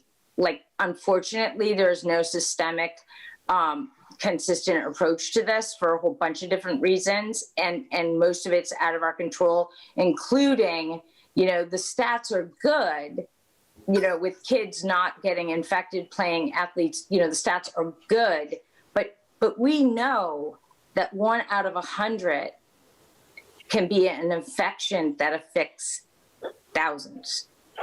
So, I mean, I would just, so obviously I'm not there either way and figuring about it, but those are the thoughts that come forward in my head about this issue. Mayor, if I could just clarify something about the shutting down. Shutting down is not shutting down the school. It's shutting down that program. That team can't practice and that team can't play, but it does not prevent the school from happening. Thank you. I appreciate that. Thank you. Lori? I'd like to get back at something that Brian had said about the statistics of not being spread. We have no way of knowing that because of asymptomatic cases, and they're not doing surveillance testing. So our numbers in this Commonwealth are extremely high right now. You do not know. There's no way for you to say that somebody wasn't playing a game and didn't bring it home because they're not testing. So, and I do like what the mayor said about offering a carrot, because I know, once again, being a teacher for so many years, I know that students, as I said, have all of a sudden stepped it up and done really well when it was their season and they knew that their coach was going to follow. So I'm saying two different things, but that could get kids very engaged. And there could be other carrots for different groups of kids around, I don't know, extracurriculars or presentation of curriculum, outdoor curriculum. Okay, I mean, the carrot thing jumped into my mind about athletics, and I think it's applicable maybe to other, carrots as we're piecing this together with really like paper clips and tape. So, quick clarification to Principal Evans. When you say the program would be shut down, but not the school, I would assume, though, that if that student were, say, attending in person, that would have an impact on, at the very least, their class and cohort. Right. So if a student were to contract COVID, then there's protocol for the team, there's protocol for the school, and they both have to be followed. And we'd have to do some tracing to see if they had close contact, who they had close contact with. The same. So all the protocols that are in place for managing students in school would still be in place as they are for athletics. But having a student be on a team that has one person had exposure may shut down part of that program, but doesn't necessarily need to shut down the entire school. I hope that's clear. If I could just say, and I know Brian has, I think, spoken about this previously, but just to let people know that I think that some of the concerns around, say, the sport of basketball would be addressed in the MIAA guidance, because there are a lot of restrictions around the playing of the game that would make it look different than it would have looked in normal, quote unquote, times, including from when the students actually walk into the gymnasium. They're not sitting on a bench. They're scattered throughout, the bleachers. They each have their own zone where they sit. They're not even sitting near one another. So I think that I would just, and Brian is far more the expert than I am here, but I would just want to make the point before you make a final decision that we're not talking about exactly the same type of looking game that you would be thinking of if you were thinking of your own children or you yourself playing that sport in the past. Can I ask one point of clarification real quick too? Just particularly about games. So we're talking, of the four different sports that we're talking about, two of them are about playing games, correct? So basketball and football. Are we talking about busing to those games? Because if we already have a transportation issue where we might have to shift things around to be able to get our students into school, to me, trying to figure out then busing to get our teams out to these sporting events seems a pretty low priority. Yeah, the buses for a night game start at 5, 6 o'clock. So the buses aren't picking us up till 4:30, 5 o'clock in the evening. So normally, it's the same issue all the time, right? The buses are being used to transport students. And then when they're finished with those runs, then the sports buses. And how does that also, I assume, then factor with the being able to meet the guidelines of whatever it was, 21 students per bus. So then some of these teams are going to need to take 2 buses and things like that, right? Yeah, that's So what this we is have. not, so the transportation really isn't an issue aspect of this. I just want to confirm that. Right. It would be later in the afternoon. In the fall, we did have to have a parent or two volunteer to bring their child to the game because we were at like 23 and we could only fit 21. So we asked for a parent to volunteer to drive. So we were able to work around that as well. But yeah, if we could possibly have to take two buses. We also use another bus company, Michael's Limousine, that uses coach buses, which they give us a competitive price to help us out. But yeah, there are other options to make that work. I guess just to Dr. Leclerc's point, like, yes, I see that there are, it will look different in many ways. For example, I saw a change in the way that players take free throws for the basketball games.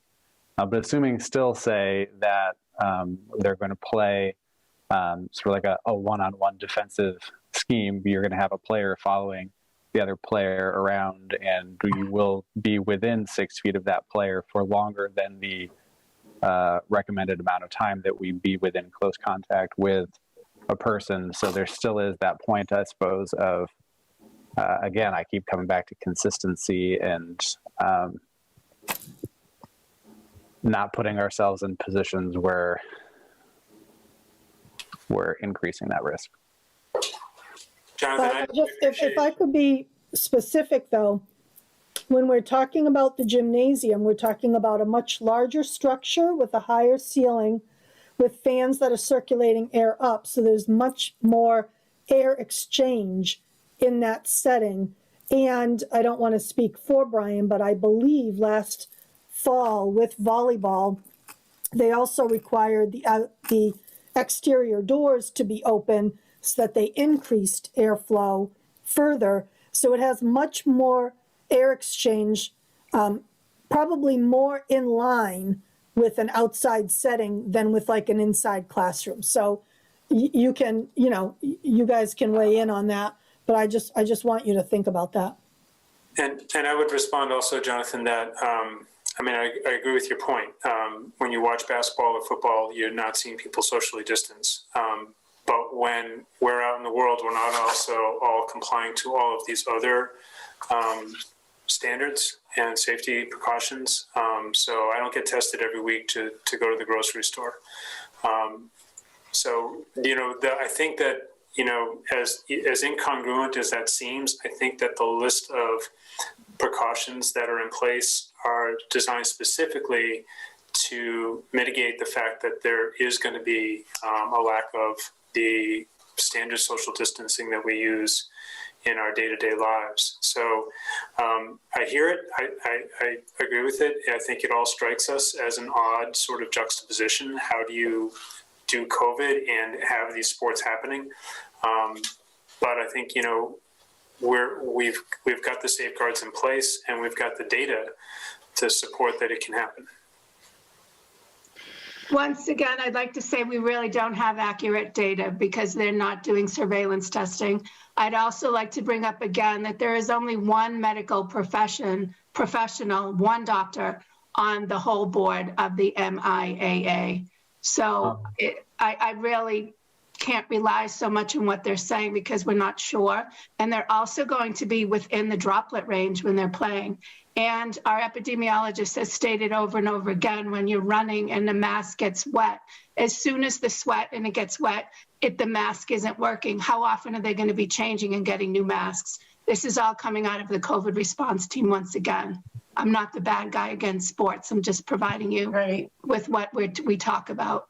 Can I, on the MIA, I know we say that there's only one doctor there. Actually, they have the COVID task force, which it has doctors on that force, as well as the sports medicine committee. So if you just look at the board, yes, that's made up of athletic directors, but so in order to make these protocols, they go through their COVID response team, and then it's run by the sports medicine committee, which is made up of many doctors, athletic trainers, physical therapists, and things like that. So it's not just those people. It's Megan. She's writing to me again. She keeps on saying no. She has done extensive research on who makes up that board. And if she's on, I'd like her to come on because there's just one. Megan, are you there somewhere? Because you're hearing, but you're texting me. Once again, I just relay the science to you and what our epidemiologist says. Are you? All right. I mean, if you want. Hi, can you hear me? Yes. Hi, sorry, I'm on my phone now rather than the computer. My battery issues on the computer. So that COVID group on the MIAA is made on the COVID specific board.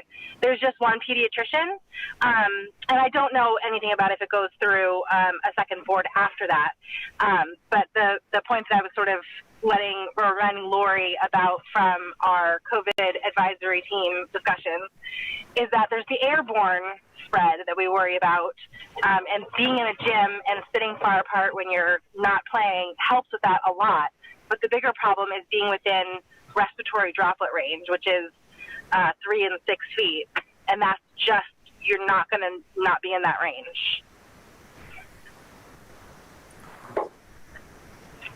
So if anyone has any questions for Megan Harvey, please bring them up now.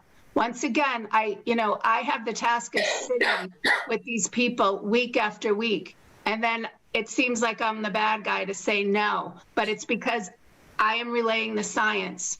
And I feel so fortunate that we do have Megan because she does her research. Dr. LeClaire will tell you, she scrutinizes everything. And if she feels that she made a mistake, she comes back and she said, I was wrong, but I really haven't heard her have to say she's wrong often. She has been on point throughout this whole thing.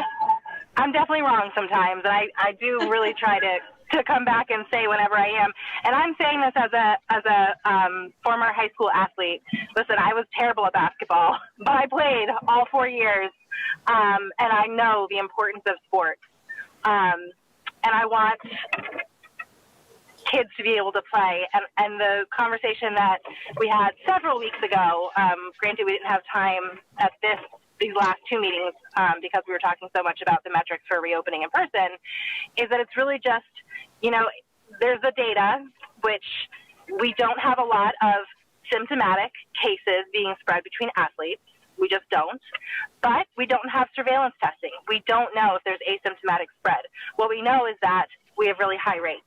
So it's possible. It's also possible that it's not contributing to spread. And I know that's not the certainty that people want to hear, but it's where we are with the data. And I think, that's all I can translate from the research. And you just sort of have to vote with your conscience on what makes sense moving forward. And I'm also just noticing that there's a picture of my child as my sort of screen here. So you can enjoy one of my future sports stars here who is desperately missing school. So, I say all of this as somebody who is absolutely impacted negatively by this dang pandemic. If I can just make a statement or whatever. Yeah. It's almost 9:30 and I can see at least 4 football players on my screen and they need to go to bed. So one of the things, what I was going to say was at my work, how they do the contact tracing is if you're in close proximity with someone for more than 5 minutes without a mask, it's possible that you need to get tested. At no point are these guys, girls, whoever they are, face to face with each other for more than a couple minutes. And I don't care how much they chase each other around the basketball court. They are not in each other's face. It's front to back. It's not, they're not looking at each other in most cases. So honestly, we need to move on and vote. And I think if I can just clarify, sorry. I just wanted to clarify that it's 15 minutes with masks on. I said 5. See, look at that. It's 15. With masks on. On, yes, masks on. They So are that's in each other's space. A quarter doesn't even last 15 minutes. Without a timeout somewhere in there, right, guys? Come on. 8 minutes is a quarter. It's 15 cumulative minutes. It doesn't have to be in a row. right. So I really don't think that this is going to be an issue, and these kids want to play so badly. If it's possible, can we move forward with taking each sport as we've done in the past and putting it to a vote and being able to move forward? Can we do football first? I make a motion to let football proceed with the pool testing.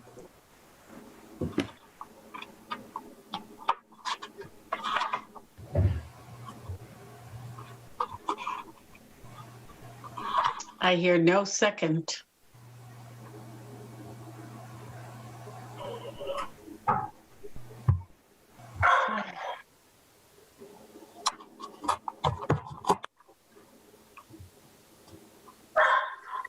Okay. Do I need to modify it, you guys? Are you just against football? And Shannon, I just want to correct that the way we're phrasing it. I don't think people are against football. No, I'm just saying, do I need to rephrase the motion? And I can do that, but don't just sit there with dead air at me. Well, the idea is if no one seconds the motion, then that motion does not go forward. So, I mean, I certainly think you can come back and rephrase how you want to do it, but should we look at another sport right now? I'm going to be really honest. My push, and people can be angry with me, is to get kids into the building. And I absolutely think the sports are great. I am concerned about basketball. I am. You're in somebody's face, and you can tell me there is a huge difference, Shannon and Bill, between being in a grocery store where you are not smashing up against somebody and sweating all over them, and or being in a restaurant. There is a difference. We're talking about kids being very close, up close and personal with each other as we box people out, as we try to block a shot. You go up for a layup. Those when we're talking about contact sports, we're not talking about baseball out here, out in a field. This would be a very different conversation if we were talking about playing sports, softball, baseball in the spring. I believe that. So I think that people, for my part, and I'm just not going to put a particular motion forward, but I'm open to anybody doing that. For my part, I want to get our kids in school. That is the biggest healing. You want to heal our kids? Get them in. Shannon, can you restate your motion that wasn't seconded? Why? I just said I want to make a motion to move forward to let the football play with the pool testing. Right. Okay.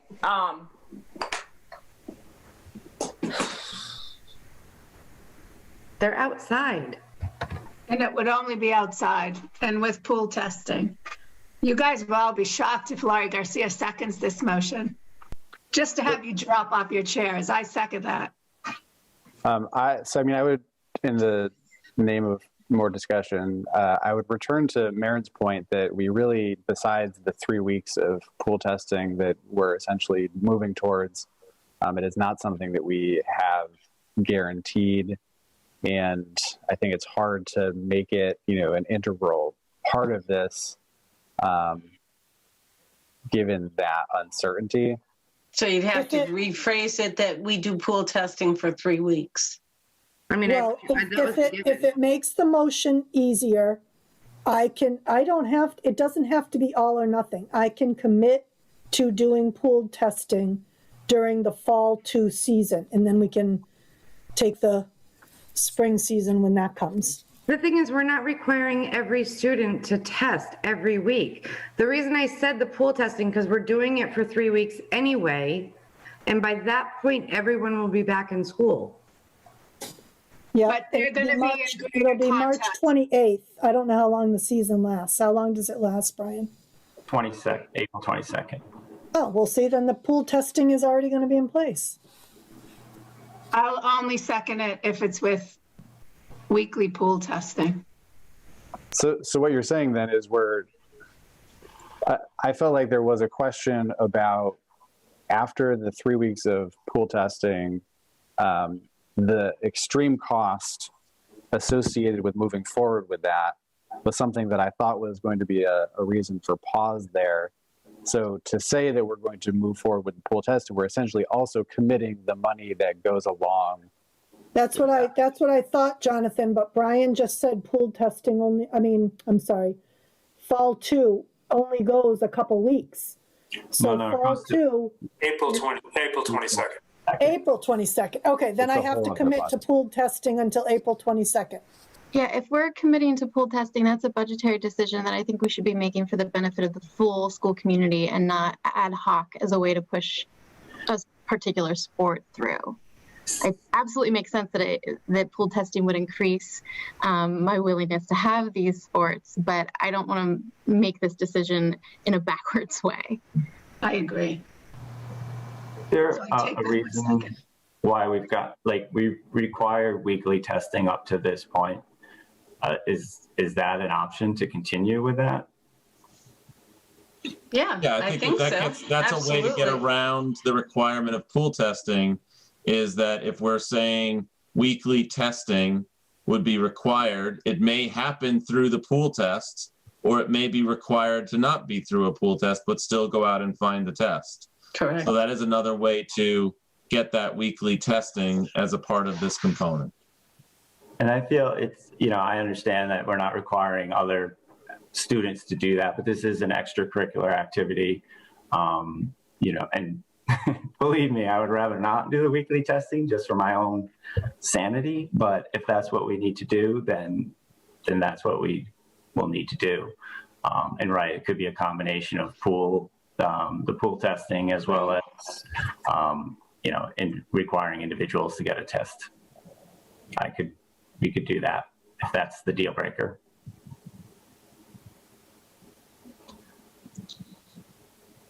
So with that rephrase, it sounds like unless Lori is retracting her second, then it sounds like we have a motion and a second. Okay. For weekly testing. With testing, weekly testing. Yep. Any more discussion? Okay, Jonathan? You're gonna put me first. Jonathan Schmidt, no. Okay. Mayor, you pop up on the screen next, sorry. Maren or Mayor? I'm sorry. Mayor, sorry, Mayor LaChapelle. No. That's easier. No. Sorry, no. Lori? You guys are all saying no? Oh my God. I said with testing for outside football, outside testing, I'll say yes. Oh my God, what am I doing? I'm tired. Okay. Maren? Maren Goldstein, yes. Okay. Shannon? Shannon Dunham, yes. Marissa? Marissa Curry, yes. This is football? Football. This is outside. Outside. All right. Oh, God. I think cheers is the easy one. That's 11. Oh, you have to vote. Oh my gosh. I will say yes. Good night, football players. Go to sleep. Thank you. Do your homework first. So now we have to talk about the other sports. I'd like to make a motion for cheer to proceed. They are also outside. They are no contact, no competition. I don't believe that we need to require them to have testing, perhaps an initial test. I think I would agree that this is a much lower risk. I think as long as the pool testing is available, it's free, it's in school, might as well have them participate. But then if the district does not continue, I wouldn't see the need to require them to go seek a privately administered test. Agreed. I think as long as the pool testing is available, that having our student athletes be a part of that pool testing makes the most sense for them to participate. Shannon, I would second that motion. Oh, I was going to say. Wait, I just have a question though. You're seconding it, Shannon. You are the chair guru, but I never saw chairing without contact. They do all their pyramids and everything. They said no stunting. No pyramids. No pyramids. Okay. This is going to be the old school sideline. Yep. Cheering. 6 feet apart. It's outside only. It's not inside. That's correct. Yeah. Including the practices? Yeah. Okay. Yeah. And it may not start on March 1st because of weather. They could push it back a little bit as well. Will they be 6 feet in mast? I didn't read everything. I admit They it. always do. Yeah. Yeah. 6 feet apart. Fully masked. Out and measure. That's how far we have to be away from each other. For everything, we put down, if we're indoors, we tape off the 6 feet. If we're outside, we use cones. Or if they're going to be in a specific area for like soccer, we created boxes that they would have to stand in to maintain their 6 foot distancing. So I think we have a motion and a second. Maren seconded. Any other discussion? Okay, everybody keep shifting. So Shannon. Shannon Dunham, aye. Marissa. Marissa Curry, aye. Jonathan. Jonathan Schmidt, aye. Maren. Maren Goldstein, aye. Mayor. Oh, you're muted. Mayor LaChapelle, no. Lori. Lori Garcia, aye. And on cheering, I would say aye. Cynthia Kwasinski, aye. We have 2 more, right? So I'll make a motion for hockey, which is to practice. This is only for practices. This is for social distancing. It is going to be in the facility, so it is going to be skating time. And I make a motion that along with our requirement, if pool testing is happening, that they have pool testing. And they've been testing weekly up to this point already, so they should already have a pre-test already in place. I'll second that. Any more discussion? I'm not sure if I saw Principal Evans start to raise his hand about something. I just wanted to thank you. I just wanted to point out that the ice time is once a week. Right. Shannon. Shannon Dunham, aye. Marissa. Marissa Curry, aye. Jonathan. Jonathan Schmidt, aye. Maren. Maren Goldstein, aye. Mayor. Mayor LaChapelle, no. Okay. Lori. Lori Garcia, aye. And Cynthia Kwasinski, aye. Last one, the toughie for me. So then I'll make a motion to allow basketball for boys and girls. This is for practice and games. This includes all of the stipulations that were required. It also requires, I would say that we require a participation in the pool testing if available. If not, then required they do a weekly test to maintain their negative test. Marissa, any more discussion? And do we have a second? I apologize. Holy. All right. You second. Okay. Do we have more discussion? Okay. Marissa. Marissa Curry, aye. Jonathan? Jonathan Schmidt, no. Mayor LaChapelle? Mayor LaChapelle, no. Maren? Maren Goldstein, aye. Lori? Lori Garcia, no. Shannon? Shannon Dunham, aye. And Cynthia Kwasinski, no. Sorry. All right. That's it for sports, right? Till the spring, when it will all be outside. Yeah. We're not there yet. All set? All right. Okay. That was tough. And I love basketball. So, all right.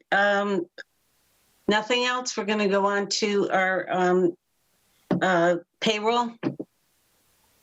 I make a motion to approve school payroll dated 1/28/2021 in the amount of $540,147.74.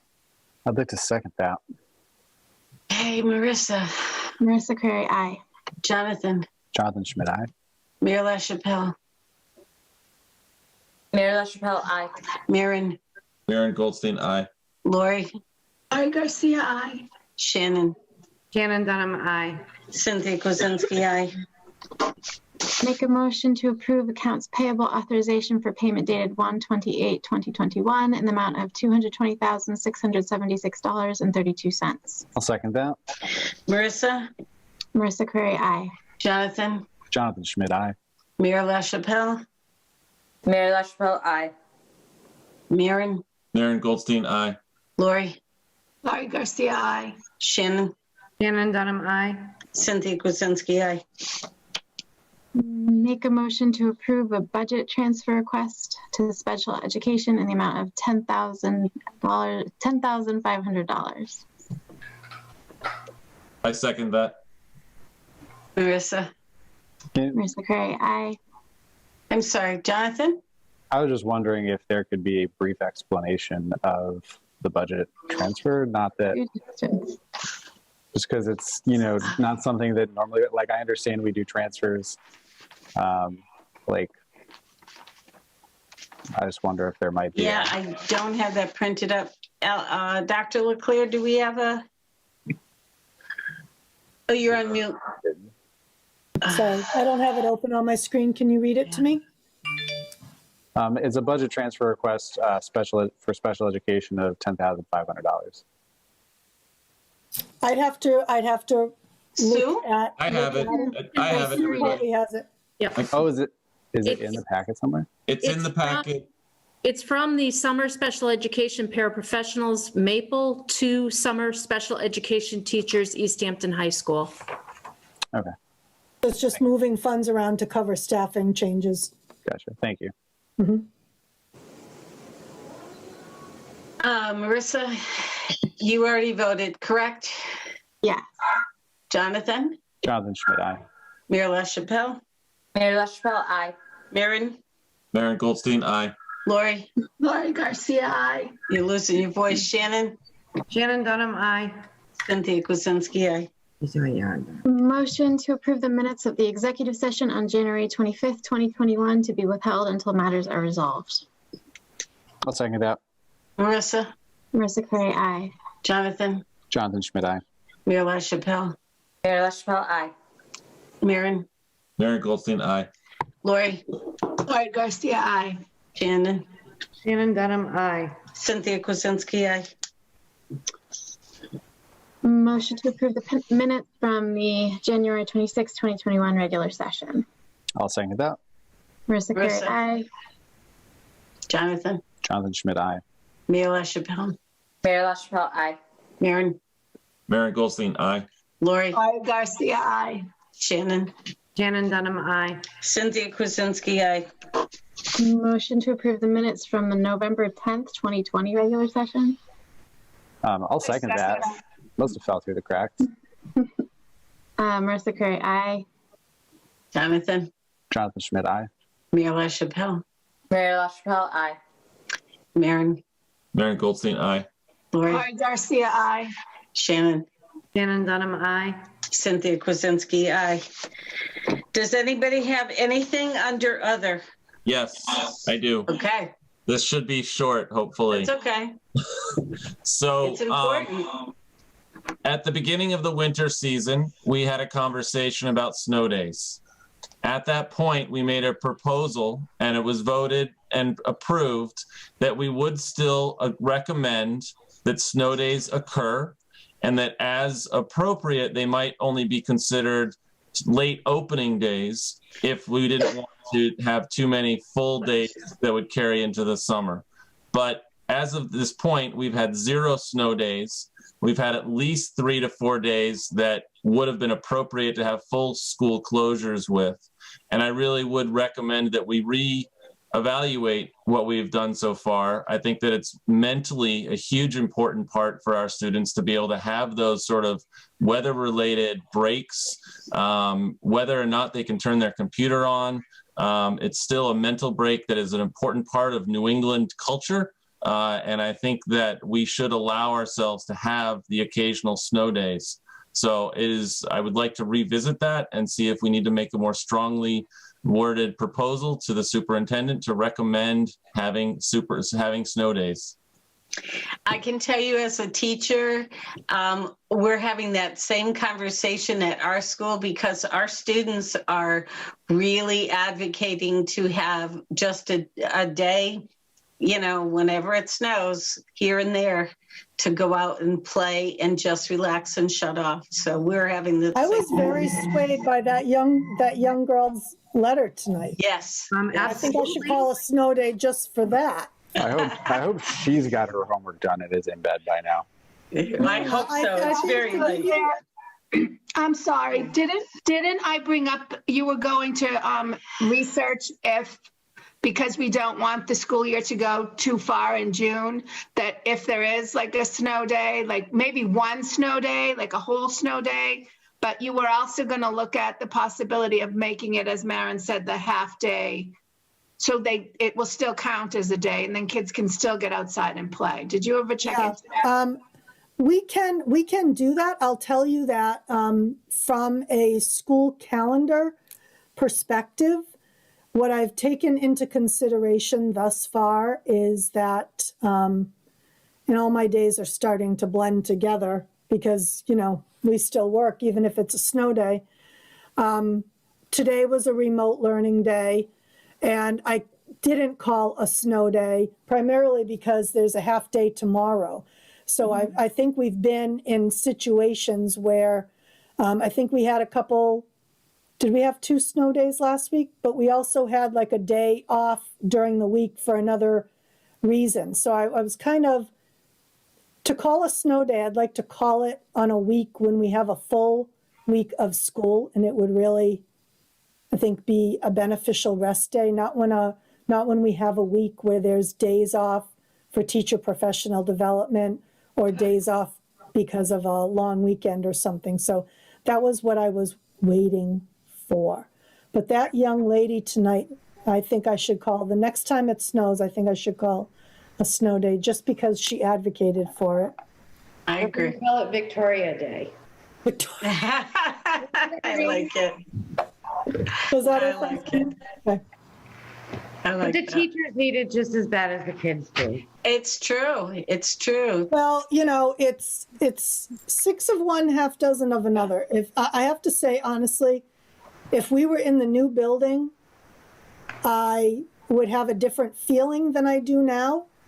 I think all of you realize that spending days in the hot elementary schools in June is not really comfortable for people. So that's why I'm trying to push through a little bit here, because I know in the summer, I'll get more complaints about how hot the buildings are when we're back in person. So I'm trying to be thoughtful about that. And I have to say, out of about 1,500 students in the district, I hear more positive thank yous from parents than I do. I might get one negative from someone, and I know I don't look at social media, that, so I know people could be complaining about that, but if they're not contacting me, I don't count it.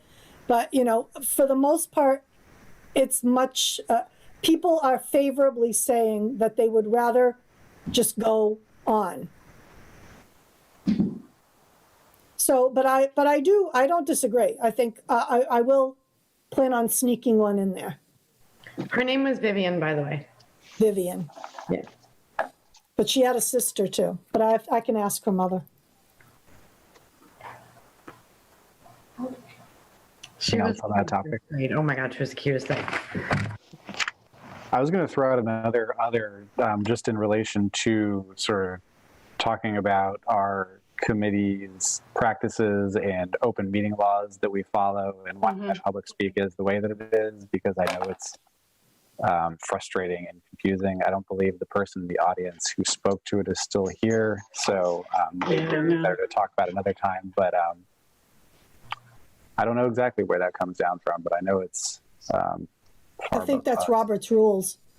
I think so too. But the mayor would know more than Allison, you had sent out an email a while back as part of the other. I'm throwing this in because I wanted to kind of respond to that gentleman, Peter, I think his name was. You had mentioned a while back doing a Q&A, like a school committee superintendent hour. Yeah, and I didn't have any takers. Do you guys want to do it? Yeah, that was doing it. Yeah, that was going to be my my hope, is that we do some sort of question and answer. Yeah. Like the forums that happened that were grade and school specific were really helpful for parents to be able to answer and ask questions. And I think it's important for people to be able to have that back and forth. It just can't happen in a school committee meeting. So I do think we could put it out there as a possibility, and hopefully people will want to come. Yeah, I think that's a great idea. I'm doing the teachers this week. We're doing all the town hall events for the teachers. So I'll plan on doing the families the week of the 22nd. I'll schedule some events that week. I would add, though, that we're also working on, in the survey that we just did last Friday, parents said overwhelmingly on the question asked about what kind of format they would like a frequently asked questions document. That's what over 50% of them wanted that as and a smaller percentage wanted like a Q&A session, but they really want a document. So my team is working on a document right now. Why don't we do something like right before one of our meetings or something, like a half an hour before? Well, we could, but we have finance at 4:00 every Tuesday. Oh, that's right. Okay. Yeah. Can't exactly do it after. It's 10 o'clock. Right. Right. All right. So we have an executive session after this. Do we have a motion to adjourn? I will motion to adjourn. Wait, no, the motion, we need to not adjourn. Excuse me, thank you. A motion, see how tired it is? Thank you, Maren. A motion to move into executive session. Sorry, I'll make a motion to move into executive session. I'll second that. Everybody will second that. Okay, Jonathan? Jonathan Schmidt, aye. Maren? Maren Goldstein, aye. Marissa? Marissa Curry, aye. Lori? Lori Garcia, aye. Shannon? Shannon Dunham, aye. Mayor LaChapelle? Mayor LaChapelle, aye. Cynthia Kwasinski, aye. We will not be returning. Have a good night, everybody. Night, Jacob.